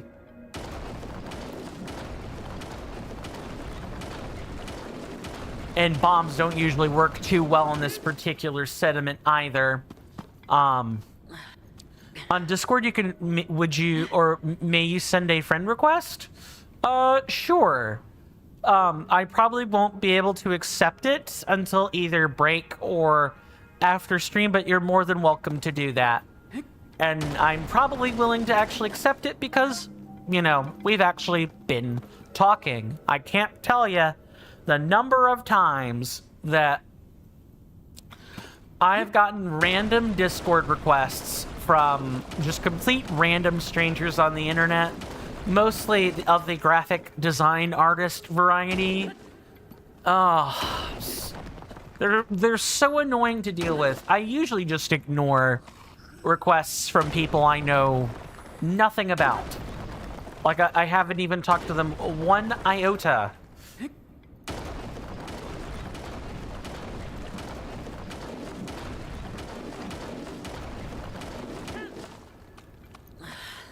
You're not fond of random requests either? Well, I guess we find kindred spirits in that. And the real issue is that the random graphic design artists scam requests make things way worse for legitimate artists who may or may not have to do any form of canvassing themselves. And it stinks, because instead of being able to canvas in person, now basically the default response is, oh, just, you know, that's what DeviantArt is for. That's what Pinterest is for. Use that. Don't canvas anywhere. It is such a right shame that you were going to, after the stream or tomorrow, send you a photo of your weapons, shields, and bows in Tears of the Kingdom. Ah, understood. Yeah, you're probably going to need a request to send me any of those. I wonder... Okay, no. You couldn't staple a treasure chest to, You can, in fact, not staple treasure chests to weapons. You could fuse a lot of other stuff, including jawbones, but not treasure chests. The general default for mods for graphic artists, especially these days, is ban. You know, unless there's like a dedicated server or something. Yeah. Oh, okay. You didn't say that latter half, but like a lot in a lot of cases, you know, it's unless it's a server specifically dedicated to art, they usually get the boot, and it's annoying, but it is also sad at the same time. Okay, I am not interested in playing around with you. Absolutely not.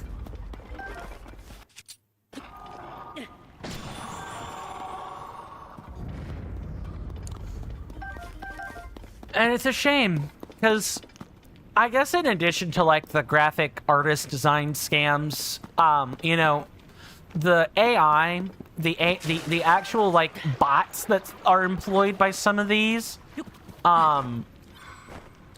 is... there was a bot before you came here, maybe, like, 3 weeks ago? Three weeks to, like, a month ago. No, actually it wasn't quite that long. Maybe 2 weeks. Something like that. 2 3 weeks. There was one that came in, and it took a whole day. There were like a little bit of weird sentence breaks, but, or, you know, they would say something that was a little odd, but they talked like a normal human being. And it wasn't until, you know, the day after when they came back that they got pushy with the art. And it turned out later that this person, you know, the more I called it out, the more pushy they got. So they were either a real legitimate scam artist, or, you know, the behavior that the bot employed was so sophisticated that I literally couldn't tell until it was obvious. Mr. Jason says, yes, I'll add context. For streams, the default is banned. As we know, a genuine artist would wait for someone to commission them and wouldn't be pushy. Exactly. Of course, commissions are in general on a downswing, but, you know, that's just how life is right now. Everything is more expensive. And if I were making like significant money, I would in fact be commissioning art. There are so many emotes that I have drawn that I would love to get redos on, or bit badges or sub badges. I would love to be able to get them drawn up a bit more nicely, but can't afford it. So I learn what I can myself.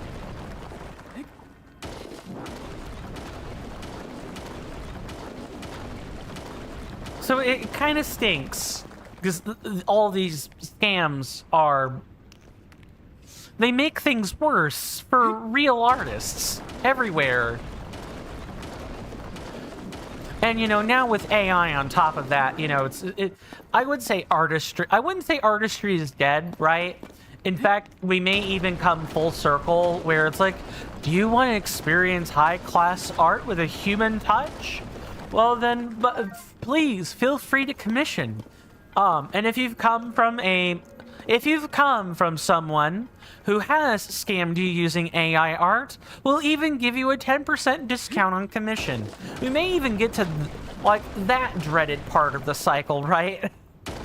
I'm not saying I obviously don't want to suggest that people do that, right? Because that's operating at loss. But if I were an artist, right, and I wanted to attract people that, you know, were using, you know, DALL-E or any of these other programs, I would say, you know, instead of scamming yourself and using stolen content, you know, I'll even give you a discount if you'll consistently use my services. That's what I would do.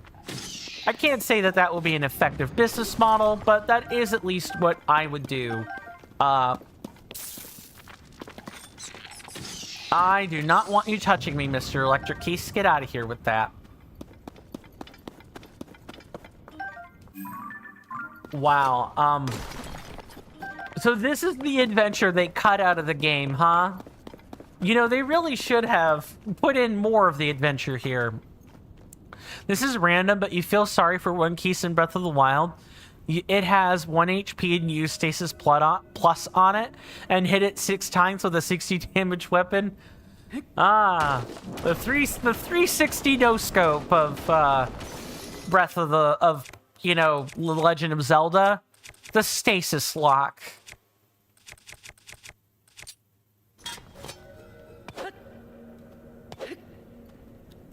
Really?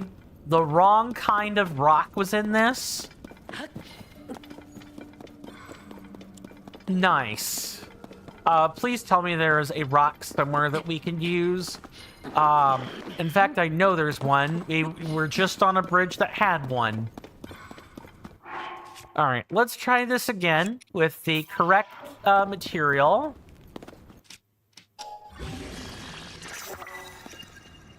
Frick. I really just did that. I pressed the wrong button. Hate that. At least I know to, like, destroy the fused material rather than, you know, continue to sit there and let it eat up a good shield. Let's make sure I press it right this time. Yeah, I can't say I don't think I've ever used stasis on Keese before. The most I usually do is like, you know, I'll go into bullet time and take care of them real quick with like a straight shooting bow, like the Falcon bow or any of the Rito bows, really. But I usually reserve stasis plus for like silver grade moblins or Lethalfos. That's usually what I used it on, if anything, and really only to like give me a breather. Did I? What the heck?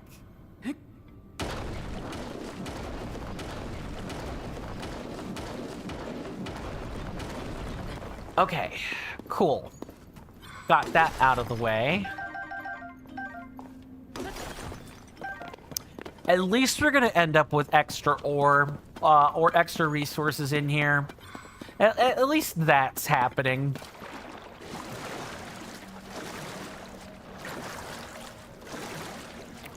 I think we have found the Stallnox, everybody. I am pretty sure this is where it is.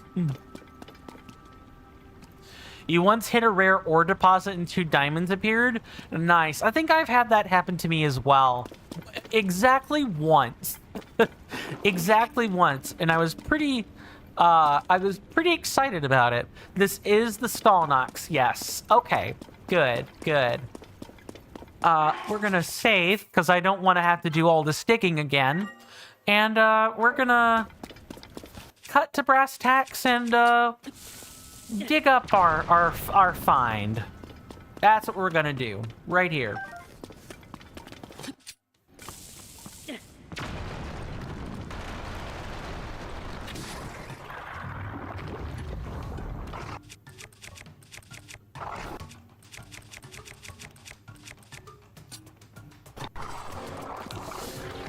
Okay.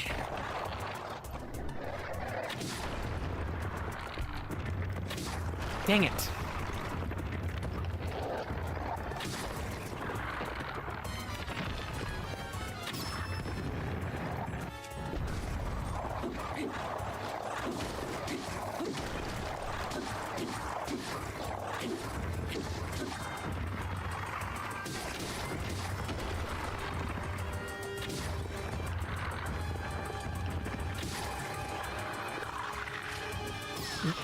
Oh, thank you, Tulin. I was about to get grabbed by the ghoulies there.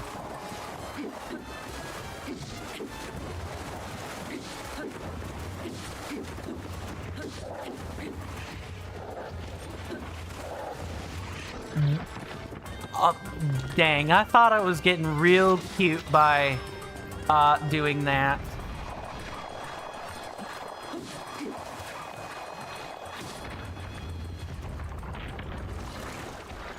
Oh, well. I guess the water wasn't quite deep enough for that to be the case.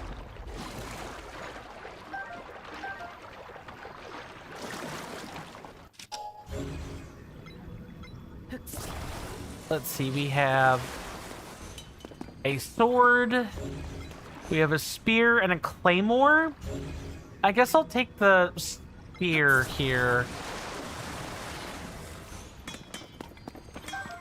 Actually, we have quite a few spaces for weapons. We could really just take all of these and staple a bunch of rocks to them. Despite the fact that your Lionel weapons slice through enemies like butter, they do not smash rock. Yeah, you gotta have actual blunt weapons to make to carve through rock. So I haven't really faced this problem yet in the beginning of the game, because it's like, you know, I'm just using whatever I can find or whatever I can farm up. But eventually, when we farm up all of the like fancier, all of the fancier monster parts, for weapons, I bet there's going to be a real acute mining weapon problem, and we're not going to know what to do with that. Here in the LP, I'll probably mitigate that as much as I reasonably can off camera, but that feeling will be coming. The whole, I don't have the right kinds of tools for this. It did happen toward the end of Breath of the Wild, where it's like, oh yeah, you know, I don't always think to grab a boulder sledge because we don't always need to go farm ore, and so on. Like at the end of the game, we had some farming we had to do, but it wasn't until the end where I constantly had to, you know, keep the Earthbreaker and the cobble crushers in mind for mining purposes.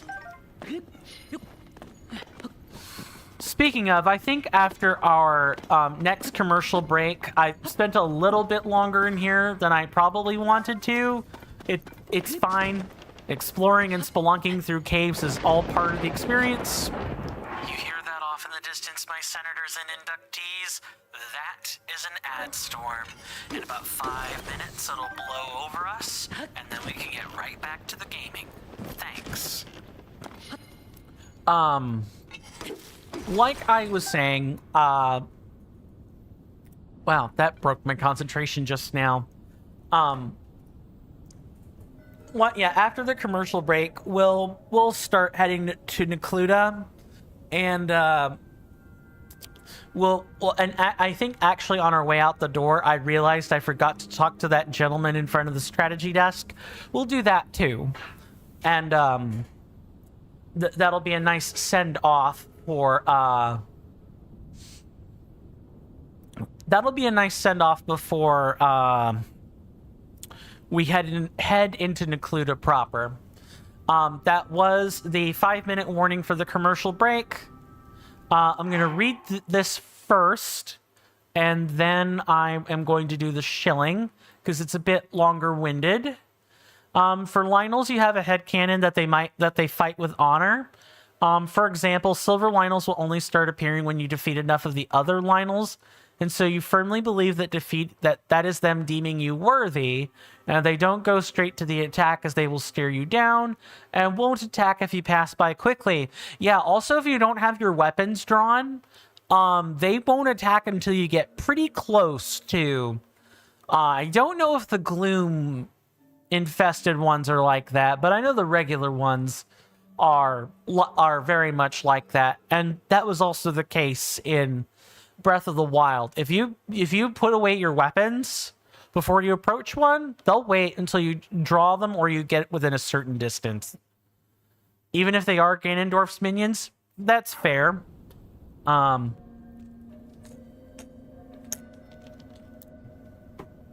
So, major shilling time. I've talked about the free, easy methods to help the channel grow, and of course you guys being here is more than enough for me.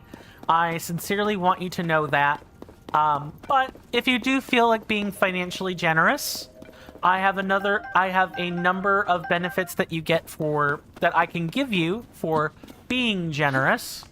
The least of which includes having your name read off at the start of stream. There are loads of avenues for this. For you guys on YouTube, there will be a link tree in the description of the stream that will contain the Patreon and Coffee platforms. I highly recommend, especially Coffee, because you can do one-off donations as well. You can kind of do both on the platform. I recommend that one. And for $1 a month, you get most of the same benefits as your Twitch peers. I wish I could price them all the same, but I can't. I cannot control the prices on those things. As for you guys on Twitch, underneath the video player will be the Linktree link. There will also be a number of things in the About Me section under the donations panel. Please feel free to flip through any and all of those options. Every little bit helps. I'm always super appreciative of the people that choose to be financially generous with their money. Benefits ranging from extra emotes. I intend on drawing up a couple to put with the sub goal that I'm working on as an incentive, to extra votes counted toward your choice when we vote on games or other things. Just lots of stuff. All digital stuff, mind you. I don't have any merch or anything, but it's what I can provide given the economic climb at the moment. Mr. Jason says they are technically my minions. Ganondorf is just a minor villain compared to Super Mario Maker 2 troll level creators. Too true. Too true. But yeah, that pretty much takes care of the shilling, you know. I appreciate even people just looking through. Is that just like a sealed? I think this is sealed. I don't think you can. No, it looks like sediment. It looks like you can strike or hit it. Yep, sure enough. You just allow Ganondorf to think he's in charge? Indeed. Yeah, I'll see you guys after the commercial break. Thanks.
I'm sorry about that, folks. I am back. I think I am going to cut the stream short by about an hour. So I'm gonna try to like get stuff done as reasonably as possible. I am feeling more bloated than usual. It does not feel good. Like at all. Feels awful. Absolutely awful. But it's not like emergency levels of pain or anything. It's just there's a lot of internal pressure in my body right now. For those, let me not get super graphic or anything, but just as like extra context, we had a pylori infection or pylori bug sweep through the house. So, and pylori is a bacteria that is transmissible. It is one of the few that it's not as bad as norovirus, right? But if you like consume liquids that people with pylori have touched, or urine spaces where they have touched a lot of different objects, or they breathe on you, you can get sick, or especially if you eat the food they've eaten. Yeah. Does not feel great. Gonna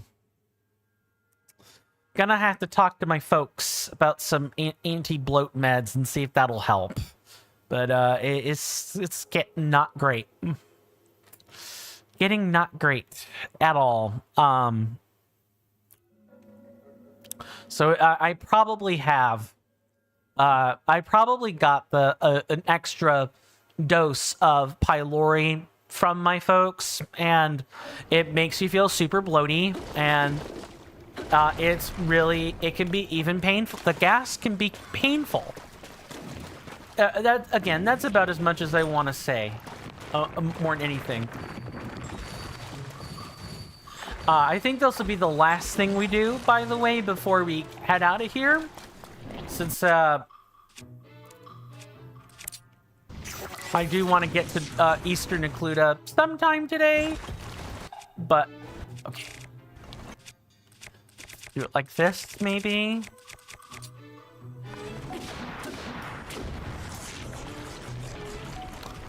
Let me check chat and make sure I haven't missed anything. My apologies for like shortening the stream. I don't like doing that. I really don't. But if I suspect I'm not feeling good, I'm not gonna like push it, right? I would hope that people care about me enough as like a basic human being. It's not even like the parasocial relationship. I would hope that people care enough about me as a person to not want me to push too hard for streams.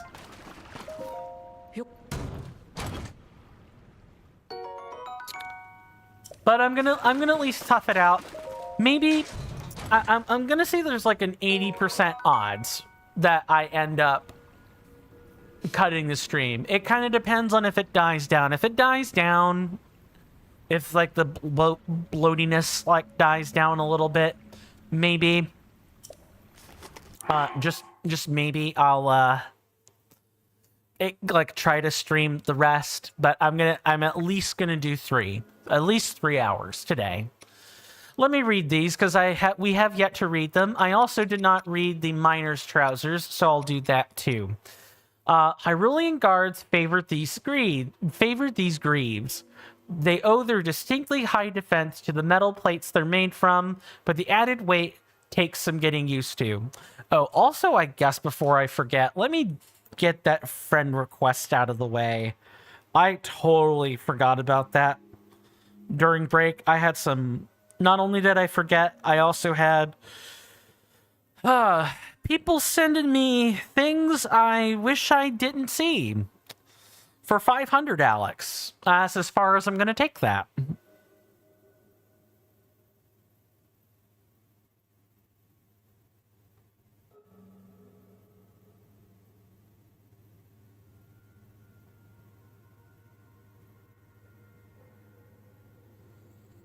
Okay, same picture. Got it. All right, that should all be taken care of.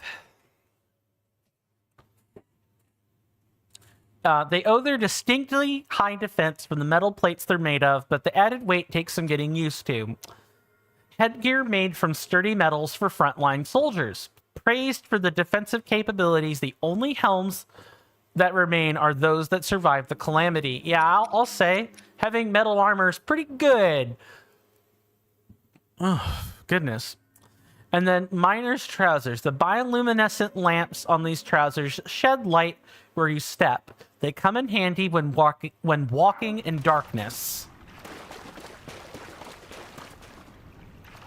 I see. All right, so let's staple some things and then get out of here. If we do end up cutting this short, you know, I'm gonna want to make pretty effective use of my time.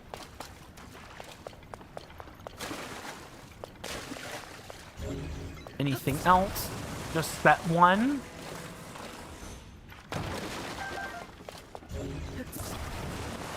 I'm willing to bet we're gonna find all of the soldier set in here, in this cave, so I do actually think it is worthwhile for us to come in here and do all of that. It's just gonna take a lot of time, especially if we're having to spelunk a lot of caves like this.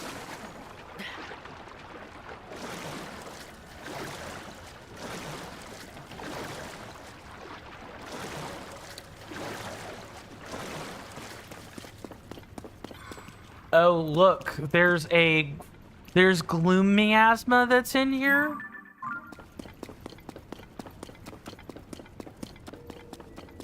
I did say I would go. I did say I would go. It's so addictive. I want to see what's next. Okay, coin. One last passage, and then we gotta get out of here. We have to be getting close to the passageway we started the game with.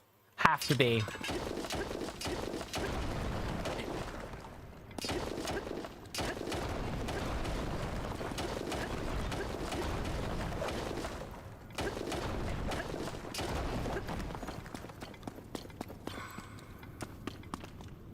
Oh. Zonite ore. I guess that is probably a good reason to have come down here.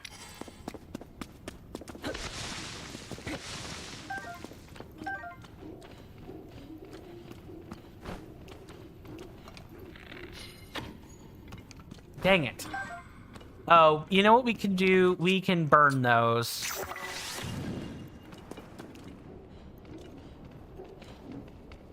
Maybe.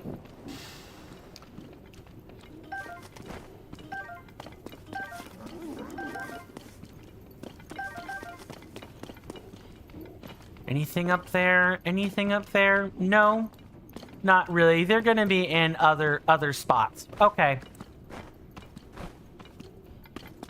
All right. So we found a good room. I am going to stop exploring in this cave right here. We're gonna get out. We're gonna get out of Dodge. We should probably report back to Jaren too, now that I'm thinking on it.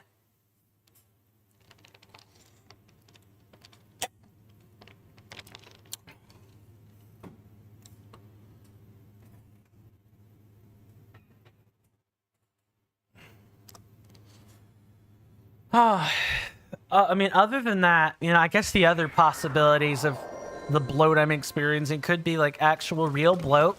It could also be stomach cancer or intestinal cancer. There's a content creator, his name is Simo. He's a really popular, really big Yu-Gi-Oh content creator. You might have seen him with the Rarin CGB collabs. And he's done some with Voxy and several other people. You might have seen a lot of those. He has... Hold on, there's like a hole here that I wanted to drop into.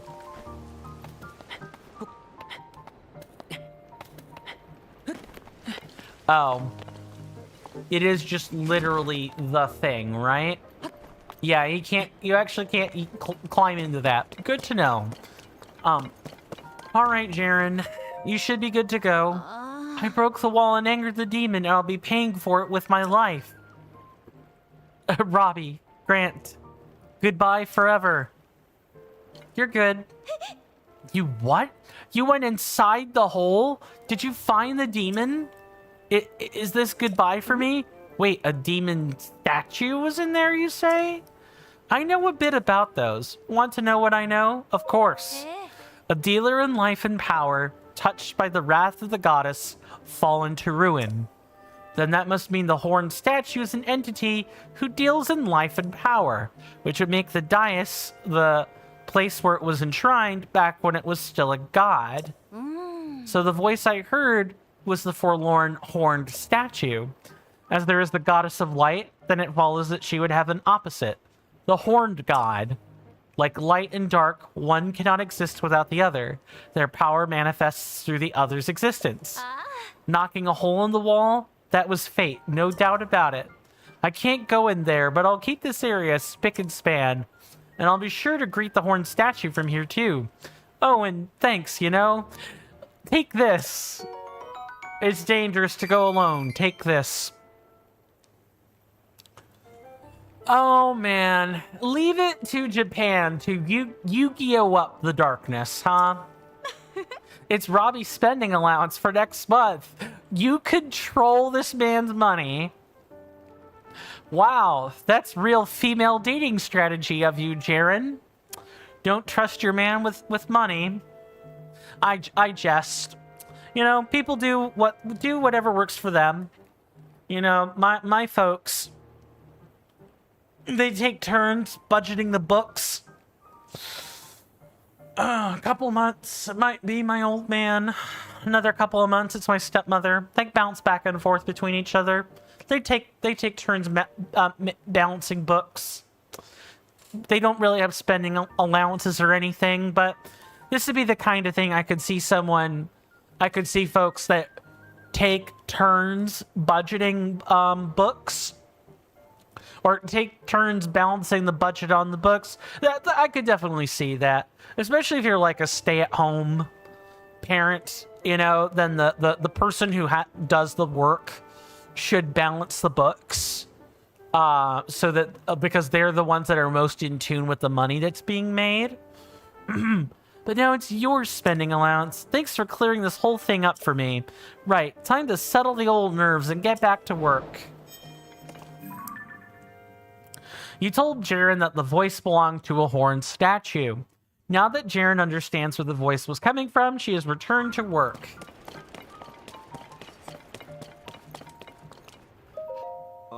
Working hard despite the bad weather, Link? Thank you. I appreciate you taking the time to visit the Monster Control headquarters. Recently, Pura asked that we suspend our involvement in the search for Princess Zelda, so we resumed our primary mission to hunt down the monsters that have been running rampant since the upheaval. All 3 squads are out hunting monsters and gathering information about recent large monster sightings. They've been sharing updates with us. Squads and expeditions. Haza's squad, Torin's squad, and Flaxel's squad of the monster control crew are all taking down monsters across Hyrule. Haza's squad found victory at Hyrule Field and moved on to hunt monsters in Necluda.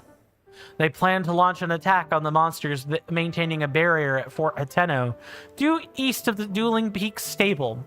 If you see them there, do me a favor and help them out, please. How about Torrens' squad? Torrens' squad is on the north side of Death Mountain in Eldin.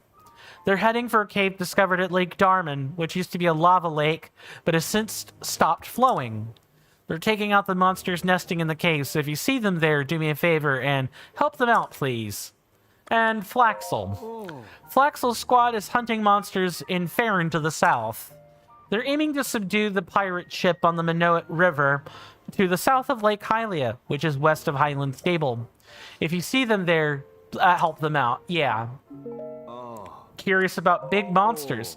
I've heard tell about a number of large monsters. Our comrades out on a survey in Akala reported an attack by a talus. The talus looks like a giant mobile pile of angry rocks, hard to miss. With their current weapons, we wouldn't be able to put a scratch on that thing. Wanted, stone talus. Other large monsters? Hinox. Recently, there were some travelers passing by Trilby Plain near Woodland Stable in northeast Hyrule Field. Their intel confirmed a sighting of a Hinox in the area. Hinox are huge, one-eyed beasts. They're incredibly strong. So strong, in fact, that they wield trees as weapons. Can they grab Evermeans and kill them? Asking for a friend. We'd go after it, but with that kind of strength, we'd be in over our heads. It's a real situation.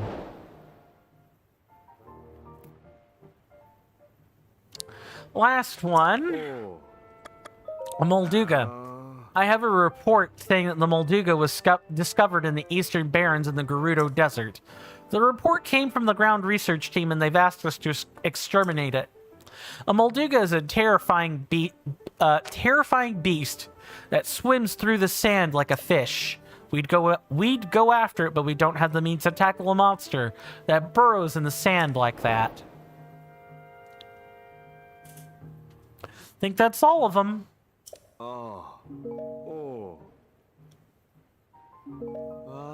I'm told that your skill in swordplay is unmatched. If you ever stumble into one of our squads during your travels, please lend your legendary skills to our plight. I love how they would be going in over their heads as a group, but sending Link in on his own is perfectly fine. Look, they know what Mr. Link is worth. They know exactly what he's worth. They know that he is more than capable of... Sorry, in addition to being bloaty, I guess I'm also just tired. They know that he's way better at combat than they'll ever be. There's a reason this man is very powerful in Hyrule Warriors after all. And is very capable of handling a swath of like 4, 6, or 8 enemies at a time. That said, it is hilarious that they're like, oh, there's more of us than there are of you, but we don't have any weapons, so we're going to send in someone who has to make do anyway. We'll read this text. Hold on. Let me make sure I'm not like... Yeah, we'll read that text later when it becomes relevant. I think we've done enough reading for now. Why don't we, get out of here and actually, get to doing what I wanted to do, Okay, but what I do have to do probably is head up to the top of the structure there. Also, what the heck is that? At the top of the Skyview Tower. That's not Cherry, is it?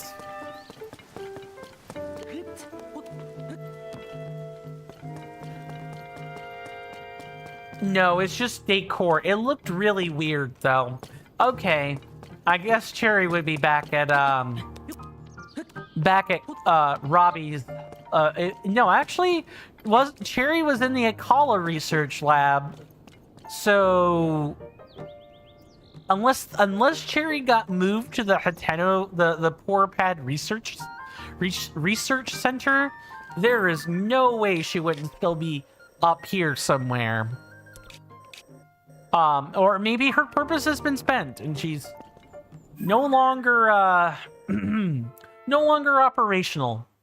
Who's to say? All right, I am gonna sort this by the map tower area. So we know the next area we should be heading to. It's like weird. So technically... Okay, I think I know what we're doing. We just need to find the correct tower, and that tower is... If I had to look from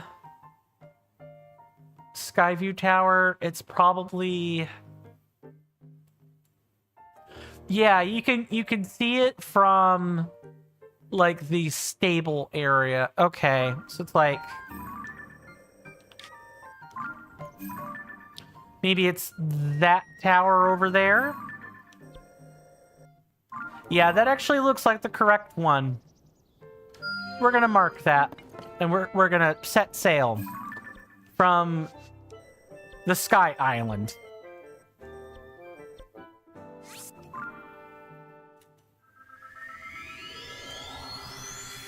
There is a surprise for you at the Akala Ancient Tech Lab. I look forward to it because, you know, it was kind of a point of order, but there are a number of people in chat over like the past month that have kind of observed that the map is scrunched, or like a lot of the civil services, so to speak, are more scrunched in. Like they're closer on the map, right? Like, so if we look at Hyrule Field, there's Lookout Landing. In regular Breath of the Wild, or I say regular like this game is an extension of it. In Breath of the Wild, how do I begin to explain? In Breath of the Wild, Lanayru was like closer to the middle of the map, more or less.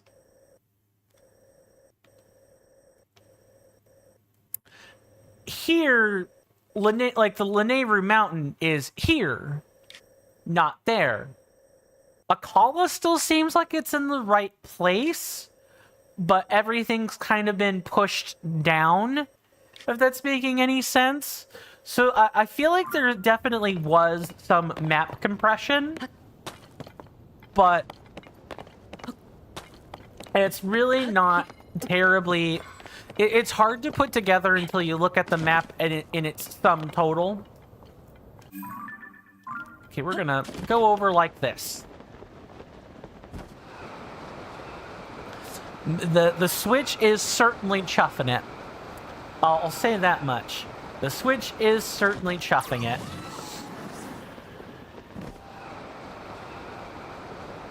We're gonna see how far we can make it. From here at Sky Tower. That's either my stomach or my liver. Either way, that pain in the upper right portion of my stomach it's getting worse. I'm gonna do my best to push, but you know what? Assuming I'll probably wait until after the break.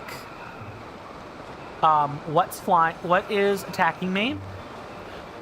On Aracuda.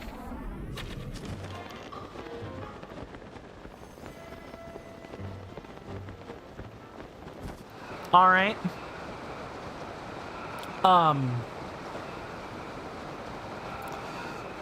But yeah, I'm definitely thinking this stream is going to be 3 hours rather than 4 hours today. Of course, I do reserve the right to, like, you know, say I can't go any further, right? Like if it gets really bad.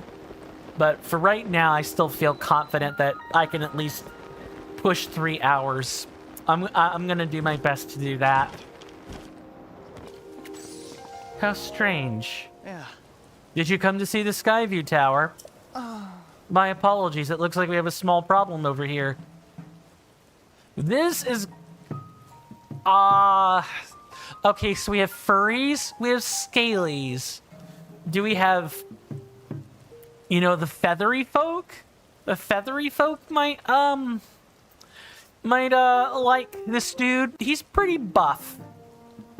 Oh, his name ends in son. He works for the construction company. That makes a lot of sense. But it looks like we have a small problem over here. Oh. I heard that the terminal at the Skyview Tower needed repairs, so I came to fix it, but the door won't open. I have no clue why. The door isn't locked, but it won't budge, no matter how hard I push or pull. Of course I know it's a sliding door. That's what I meant, obviously. I worked up an appetite getting my brain into gear for this. I bet the nearby caves would have some tasty mushrooms. Oh. Yep. There are caves at the bottom of the hill. I used to go mushroom hunting in them all the time while we were building the tower.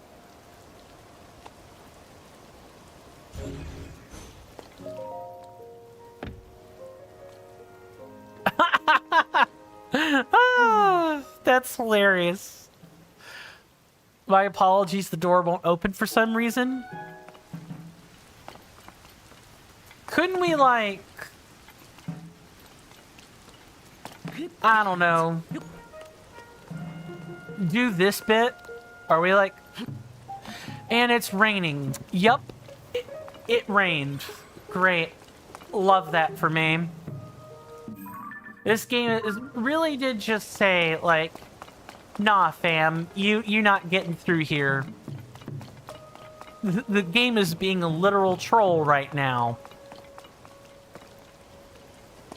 But you know what I could do? It's not raining in here.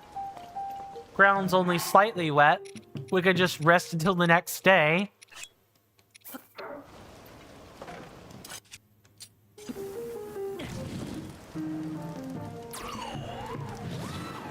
Oh. Rest until at noon. Sure, that works.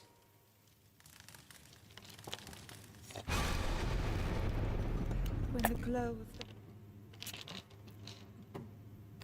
Well, hey, you know, we can go kill all the... Imagine if Tulin's wind put the fire out. Oh, I would be upset. I would be upset. Absolutely. That might actually make me put him away for a little while. But I might need him in the future. Alright. Let's get the climbing gear on and let's try this again, huh? And maybe, dare I say, a speed up elixir. And we even have stamina food we can use to help us make this climb. Maybe, just maybe, we can climb our way and open the door from inside. Maybe that's something we can do. I don't know. Don't tell me if I'm right or wrong yet, by the way. I really want to figure that out for myself. But I feel confident this is a working strategy.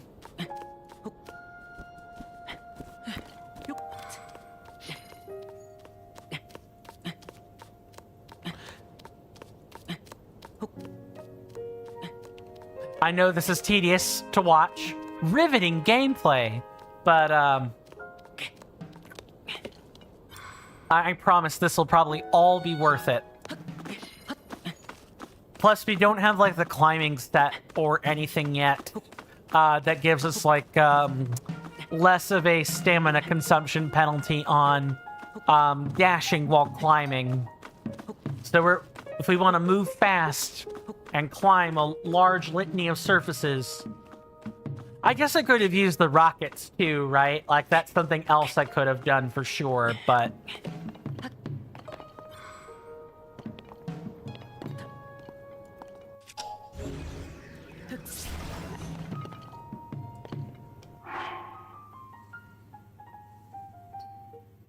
It's against the law.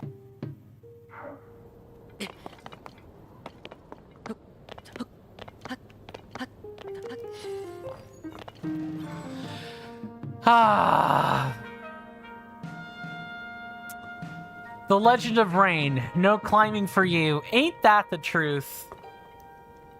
We have a bloody tower here. We can't use it. I don't think my idea was awful. Okay, but there really isn't much I can do here. Alright. Can't rewind the door open.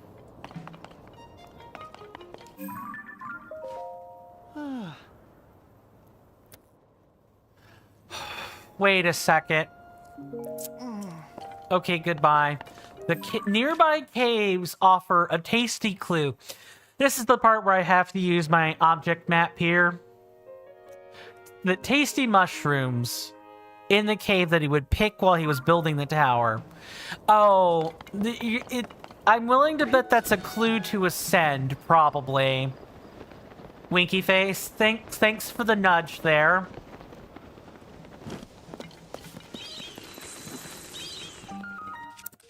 Well, at least we have plenty of rock sledges to like break this up.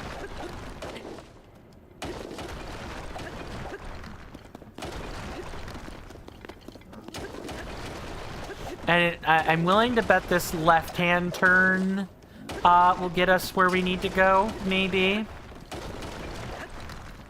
Okay, let's switch.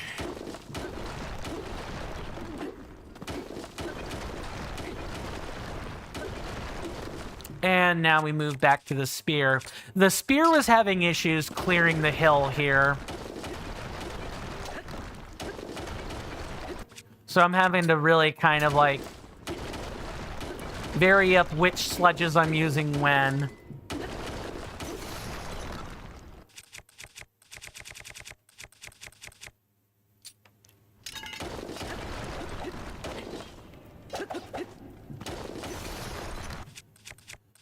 Wow, I'm probably gonna have to use the Talus hammer here, or, you know, whip out some bombs.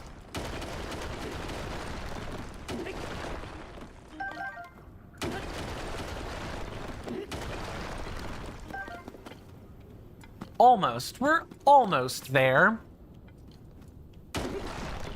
And also, I guess in anticipation, right? Let's get our ascend ready. And also, you know what? I probably better keep those and go back and grab some of the rocks with these.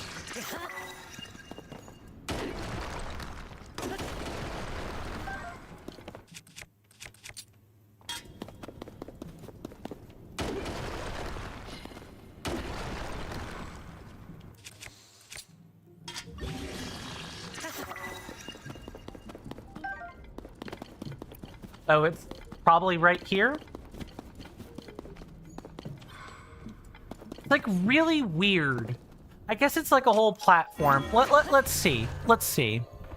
We can if we're not where I want to be, like right there, you know, we can just descend back through the material. I can just imagine, you know, Link popping out in the middle of some town after in the middle of some town after like a spelunking expedition, and people are like freaked the hell out because he popped through he's like, his waist is, he's only poking through waist high. You're like, what the heck?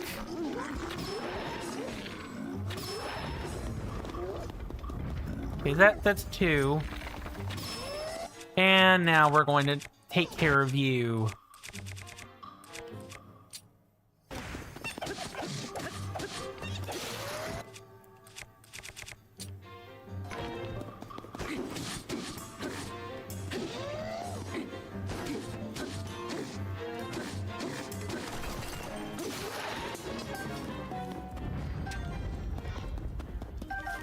Oh, okay. This might get us a little bit closer to what we want.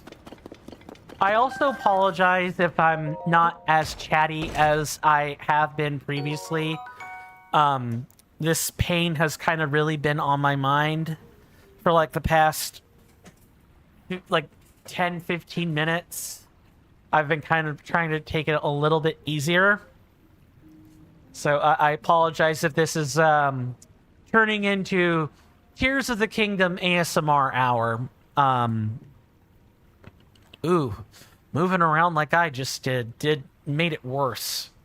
Oof. Did you guys know that you can consciously make your pain worse by thinking about it? Not like thinking directly about it or anything, but if you become omnipresent and ever aware of the pain you're experiencing,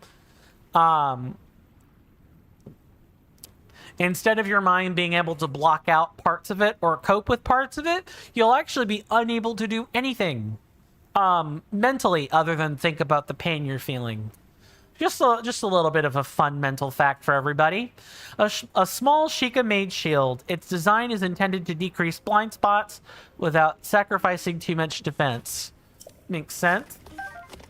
That is definitely a picture-worthy shield, though, if I had ever seen it before.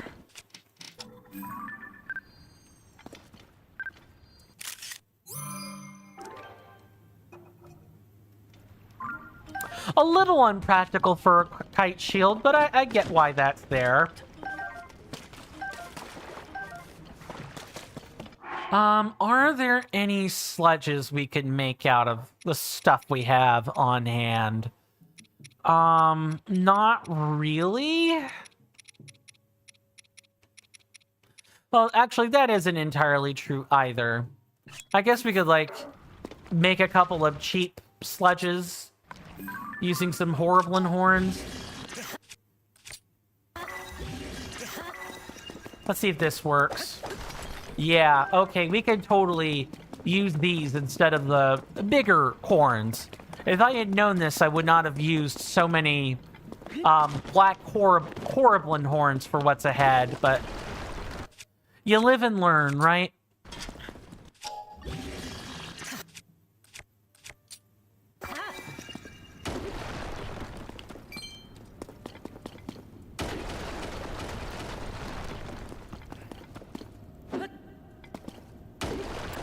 Oh, and, a bit of advice. The unsolicited kind, of course, but a bit of advice. Make sure you get insurance, everybody. Don't be like me. Don't have insurance issues. The world is generally not kind to people that have financial trouble. For when you take your next break, you've sent me the DM of your weapons and Tears of the Kingdom. Very well. I will definitely look that over while on break. And then I'll determine whether or not I'll come back, probably give you you know, some kind of commentary on it, and then we'll probably call it from there. Again, I'm just simply thinking about... I'm thinking about the pain here. No!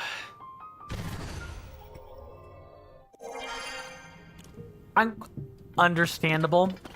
Yeah, I wouldn't normally cut stream short, but, there's gotta be another hole here. Yeah, okay. I thought it was a little weird. I just didn't break through enough of the sentiment. What the... Okay, I know it's here.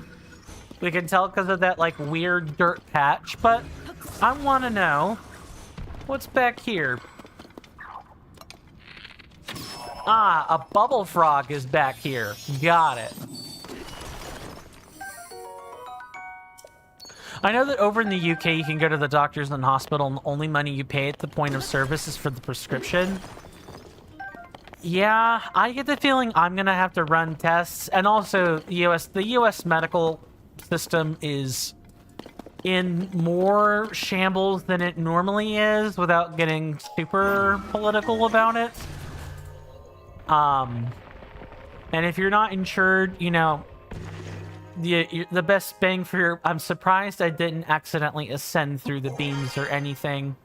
You know, if you don't have insurance, your best bet is to go to an urgent care clinic if something is actually a problem.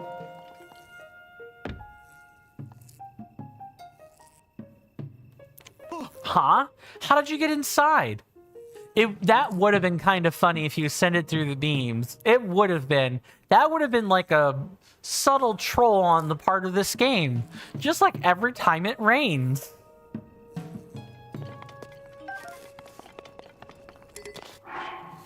Okay.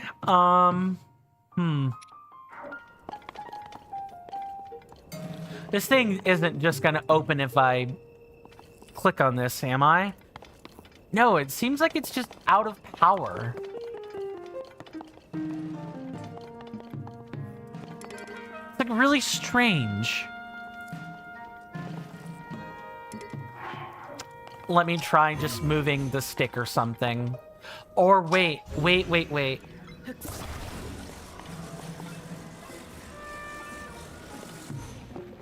If If you fuse a long stick to a long stick, you think you get a long stick? Oh no. Oh no. I mean, we are gonna lose material if we do that. The long stick. Close. Close. So close. Yeah, they don't repeat the long part, but the long stick is just as funny. That is a waste of a perfectly valuable stick, though. The humor was worth it.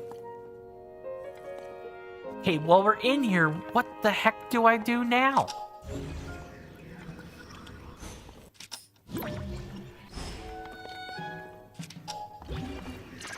Can't fuse, can't ascend. Okay, so we're inside. Once you can go to Terrytown, you can unfuse items safely. I know that's yet another reason that everyone wants me to go to Terrytown. It's like, I feel like people were definitely pushing for the quality of life stuff more than anything else, which is a fine thing. You could just open the door now. I tried.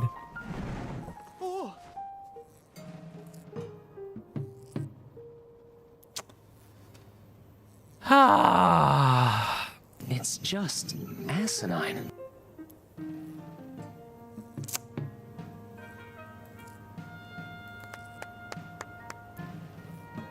But I pressed A.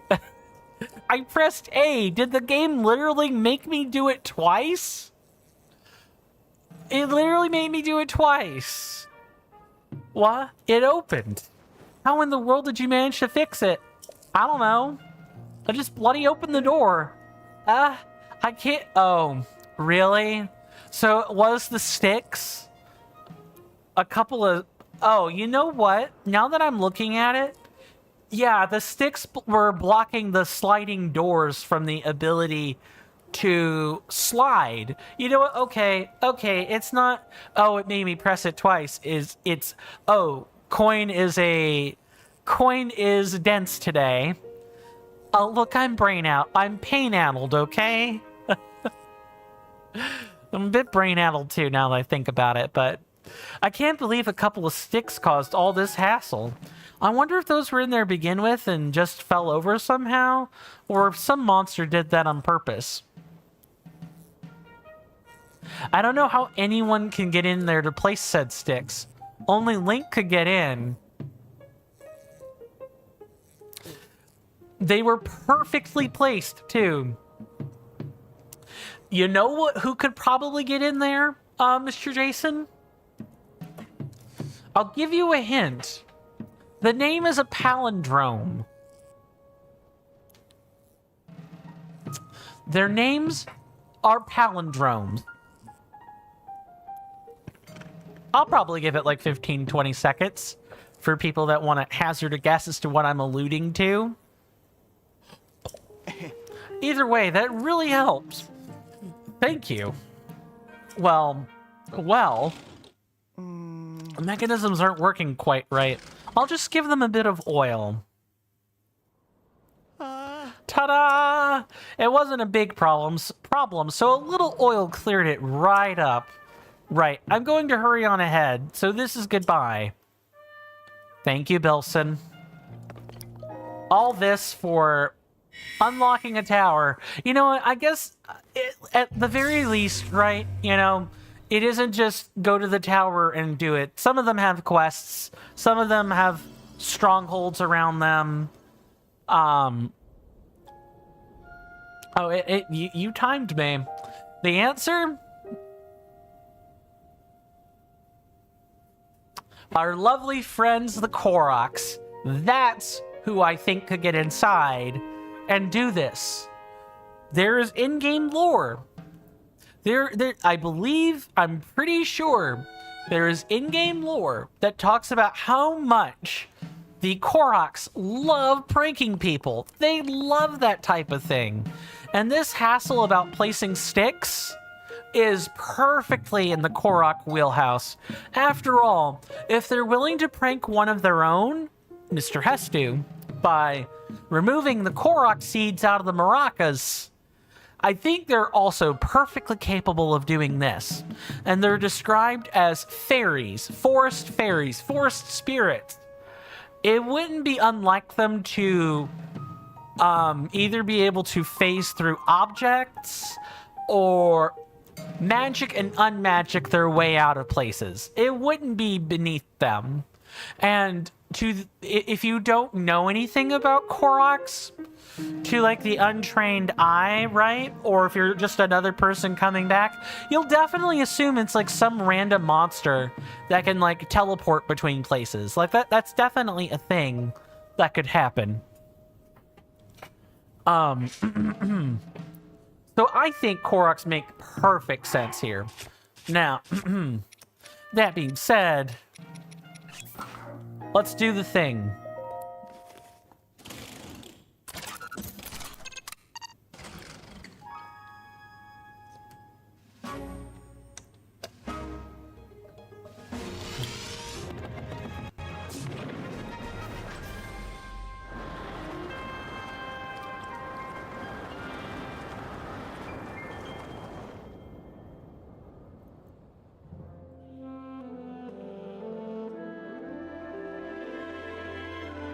I love how the Mask of Awakening gives you a big head, says Mr. Jason. Yeah, we laughed at that pretty succinctly. Pretty succinctly. I don't know if you were. I think you were there when we put it on. I'll like put on the garb again. Since I know that you had left by that time. Okay, yeah. Let me do that then. It's since I know it's getting to be about 10 p.m. your time. Let's go back into the tower. And I'll quickly do that for you.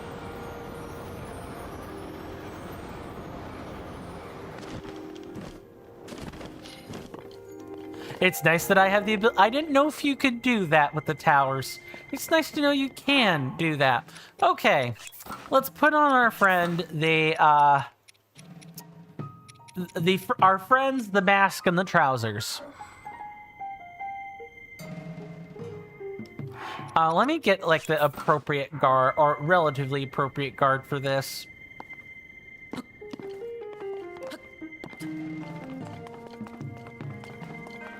Yeah, so the link of you love that long stick. I do too. On a random note, you do love how your Discord has business times. I was wondering what that noise was. Now I know. Yeah, so like Link's Awakening is a really pretty game to look at. But the head in the Breath of the Wild, Tears of the Kingdom, cell-shaded art style, the stylized art, is really hilarious. It looks so comically out of place. I get that the comically out of place bit is the point, right? But I do love that it is comically large like that. We're gonna go ahead and put back on the things and not look like a complete freak from an MMO. Where's that? Right there. So let's see. Or please tell me we're in the right spot. Yes. Okay. So we're gonna head somewhere over here. This is kind of our goal. This is what we want to do. And I want to kind of do that before we take what could possibly be our last break, given how I'm feeling. Again, I will report back with whether or not I'm feeling up to that last hour. I do apologize about that. But again, I'm not gonna push it if I'm not gonna force my body to try to keep up with that. I've done that too many times in my life you know, 20, like basically for 20 plus years. My body can't handle that. I'm old. Gotta treat it with some respect. What the heck was that? Link was like, what the heck was going on?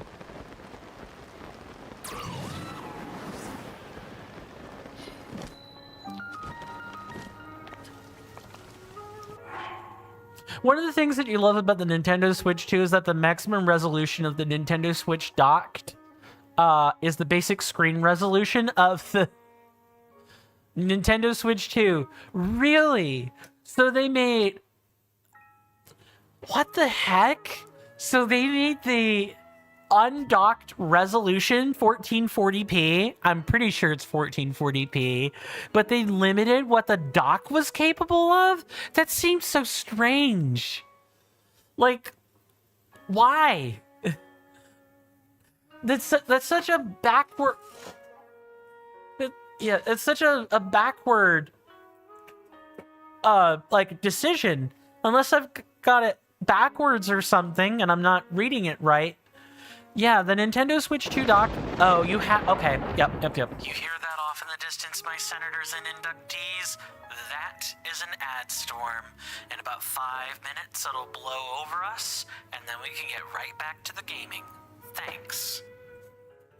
I realized I did the gestures in a slightly wrong order. The nice thing about getting all that chilling done in the first 2 hours is that we don't have to worry about it for the remainder of the stream, including what may be the last 10 minutes. Again, so sorry about that. The Nintendo Switch 2 dock is 1440 to 2160p, Mr. Jason says, but the Nintendo Switch 2's basic screen is 1080p, HDR 120 FPS.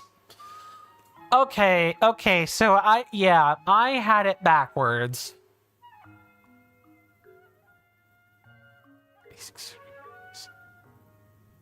Yeah, the basic screen is 1080p. That's neat. At least it still keeps up with the old graphics cards. So, you know, if I've got a Switch 2, I can in fact still I could in fact still use my capture card setup to record things with it. Not that I ever intend on getting a Switch 2 or anything like that, but it's nice to know that at least the specs are compatible. Probably yes, although maybe not. Really. I hope attaching a capture card to the dock doesn't cause the Switch to brick. That would be wild. I really don't expect that. That would be ludicrous, but not unheard of. Anyway, you guys know the spiel by now. We take 3-minute commercial breaks. There will be a timer in the upper left-hand corner of the screen. As soon as the timer has disappeared, I've returned to my desk, and you know, the stream will resume as normal. That's normally how it works. I'll probably talk for like a few minutes before we wrap up, depending on what happens. But normally this is how the commercial breaks work. It's just the one this hour is a little bit different. It's a little bit more determinative compared to normal. Nintendo Switch 2 in docked mode may need a 1440 to 2160p capture card. Yuck. That is probably worth looking up, actually. I will deign to do that over break along with the photos that you sent me. I'll try to look into both over break. In the meantime, though, I want to see the devices that this dispenser is going to bring, and I want to see all the capsules, all of them.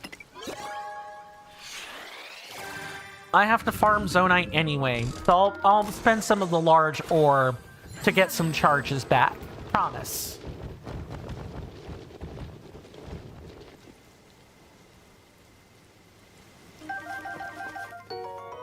A stabilizer, a perfectly balanced Zonine device that stands upright when activated.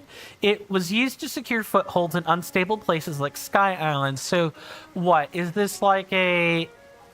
Is this like this is the thing that lets objects defy physics, a la Castlevania candlesticks? That's probably what this is. Stabilizers, fans, balloons. We did use up a lot of fans yesterday, so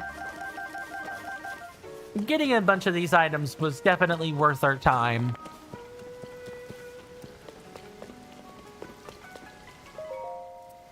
Southern Ring Ruin Research Journal. Corey. Like the other ring ruins, those that fell to the plateau south of the village also held a stone slab with Zonai inscriptions.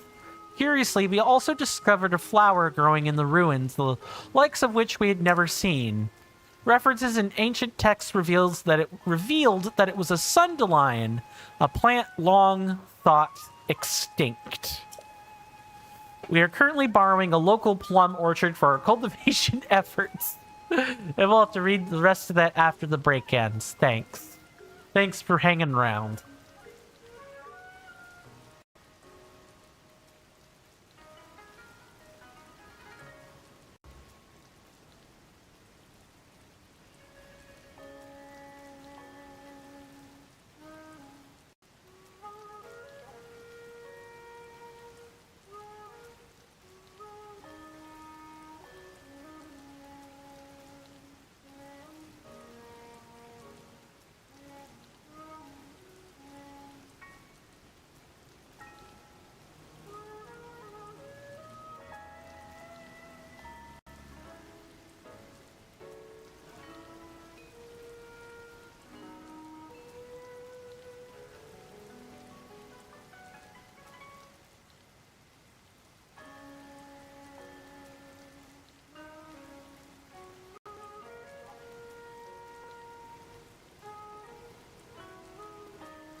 I am back, although not for long. So, let me first double check chat and make sure nothing has been communicated on Twitch or YouTube. Not as of lately. Now, inquiries. For the pictures that Mr. Jason sent me, those are impressive. Just a whole sheet of Lionel shields, Lionel bows, and like supercharged. I couldn't really tell the weapons that were being fused. Those were probably like the Lionel weapons you were talking about earlier, which had very, very impressive attack power. Awesome stuff. And then as for the Nintendo Switch 2 in docked mode, no. According to Reddit and a lot of other places that people have discussed the Switch 2's specs, you do not need a 1440p or 2060p capture card in order to record it, in order to record anything from it. It's just useful if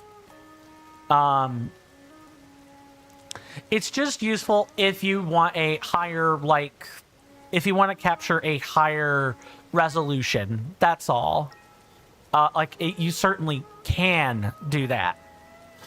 Now, let me go back and read this sentence over. We're currently borrowing a local plum orchard for our cultivation efforts and hoping your studies prove fruitful. Note, our investigation of the round device filled with strange objects has meanwhile come to a standstill. Hey, Bear Type, welcome on in. Good to see you, good sir. Hopefully you're doing well in both body and mind, and I hope you enjoy your stay. I'm actually not going to be live for too much longer. I have had a physical health condition flare up, so I'm going to do one or two things pretty quickly and then head out the door. That's okay, you can't be here for too long either. Fair enough. Fair enough. But hopefully life has been going well for you. Oh, you okay? What is it if it's not personal? It is just stomach. I've been feeling pretty bloaty over like the past, I'd say, week. Don't know what it is. We thought we may have had like a pylori bacteria infestation kind of sweep through us here at the house. And pylori is very much known for making your intestines and your stomach bloat up. But it may also not be that. Some other things that the bloatiness could be is just like extra gas, or like it kind of being trapped in your gut. Your mesenteric cavity is something akin to an organ after all. It could also be colon or stomach cancer. It could be Crohn's. There are quite a few things this could be. I don't know yet. You got top 100 champion island finally. Nice, nice. You got a 1/10 of a second from top 100 today, but now you've got the top 84. Is this in Mario Kart world? Is that what you're talking about? Good grief, it's Lady Pia's duty to take care of the village. But whenever I take my eyes off her, she's elbow deep in some trivial new problem. Who, is that really you? Link? Why, it's been some time. You gave me quite a shock. No, the game of Google. It's most of the vids on your channel. I will definitely endeavor to take a look at that today. I'll have the extra time after all. Since we're not going to be live for that much longer. Just a game for the Olympics, but you like it? That's cool. I'll definitely be able to parse a bit more about the game once I've looked at it. It's not too interesting, just a micless run, but still, I mean, hey, you're exposing me to something I never knew. That in of itself is interesting enough, right?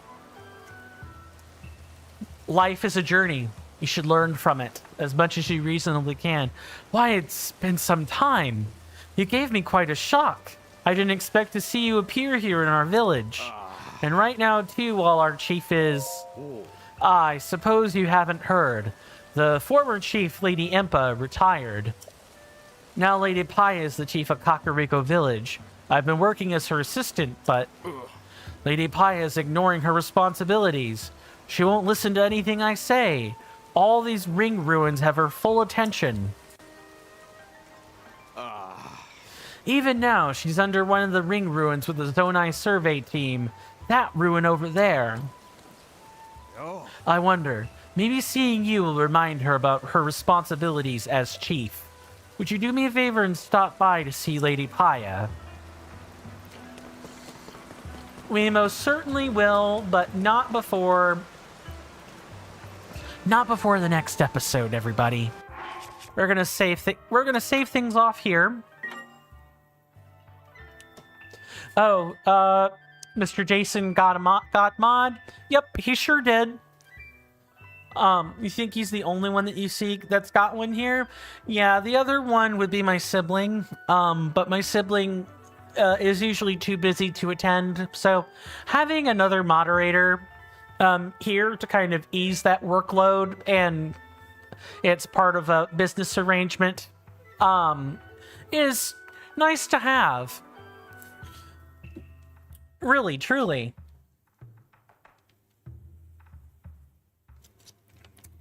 So pretty much the only one. Yeah, pretty much. I don't fault my sibling for...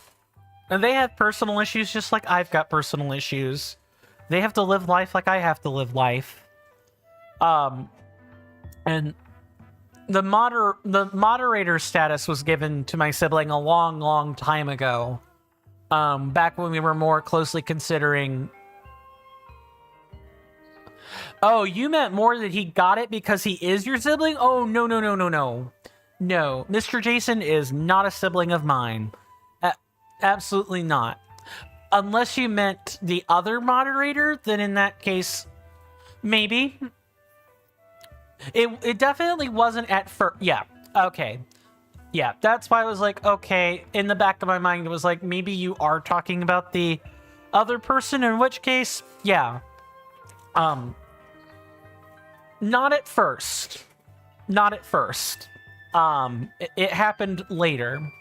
And maybe only, I'd say like a solid year to 2 years after I started streaming.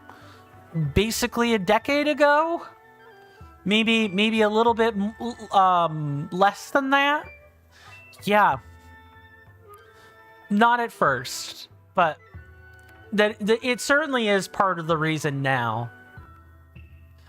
It's either 8 or 10. It's pretty close. I've been on the internet a long time, and I've been on Twitch I've been streaming to Twitch for that whole span of time. I didn't start streaming to YouTube, and I didn't start streaming to YouTube until about 2 years in, roughly 2 to 3 years in, and I didn't start simulcasting until maybe 2-ish years ago. Did not start doing that until then. Yeah, my channel's come a long way. I'm no longer a spry, chipper 23-year-old, wide-eyed and bushy-bearded, who was in college getting a degree. I am now a bitter, calloused 33-year-old who has not really moved from his current station in life, but has managed to make many friends on Twitch and YouTube, especially of the parasocial variety, and has not, goodness, this is getting a bit depressing, isn't it? Needless to say, I've been here a long time. I was going to take that bit further. I'm not going to. Self-depreciation only goes so far. Anyway, I am going to call it here. Let's see if my good Twitch associate is still live. He may not be. Okay, he is. We're going to raid out. I have a good Twitch associate of mine. His name is Mr. Monkey Funk 4D. You know, if this is where we part ways, that's totally cool. Do take care of yourselves if you're going. And for you folks on YouTube, the same is also true. I don't have much keeping you here. My name is Coin, and this has been another episode of The Legend of Zelda: Tears of the Kingdom. And next time, I hope to be streaming a little bit. I hope to be streaming my normal amount. I do apologize for the pain, for being in pain. Just getting some stuff. What is going on? Oh, okay. My headphones were doing some weird thing. Better than nothing? Too true. And thank you for saying that, Bear Type. I really do appreciate it. For you guys on Twitch, if you want channel points on the way out the door, a raid is how you're going to get them. You get 250 every time we do one of these, so I'm trying to do them more often. Let's start with a shout out, though.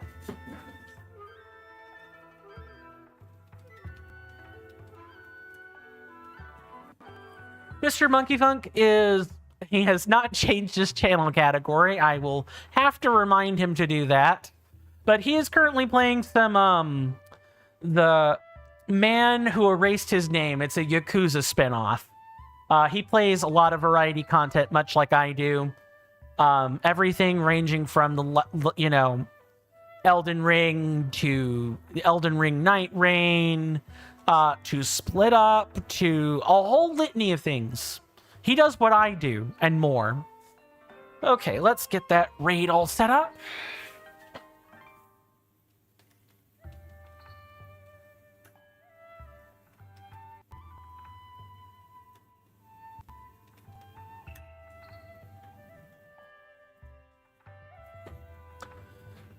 If you guys want to raid out, you're more than welcome. If you're subscribed here, please feel free to copy the first message with the animated emote.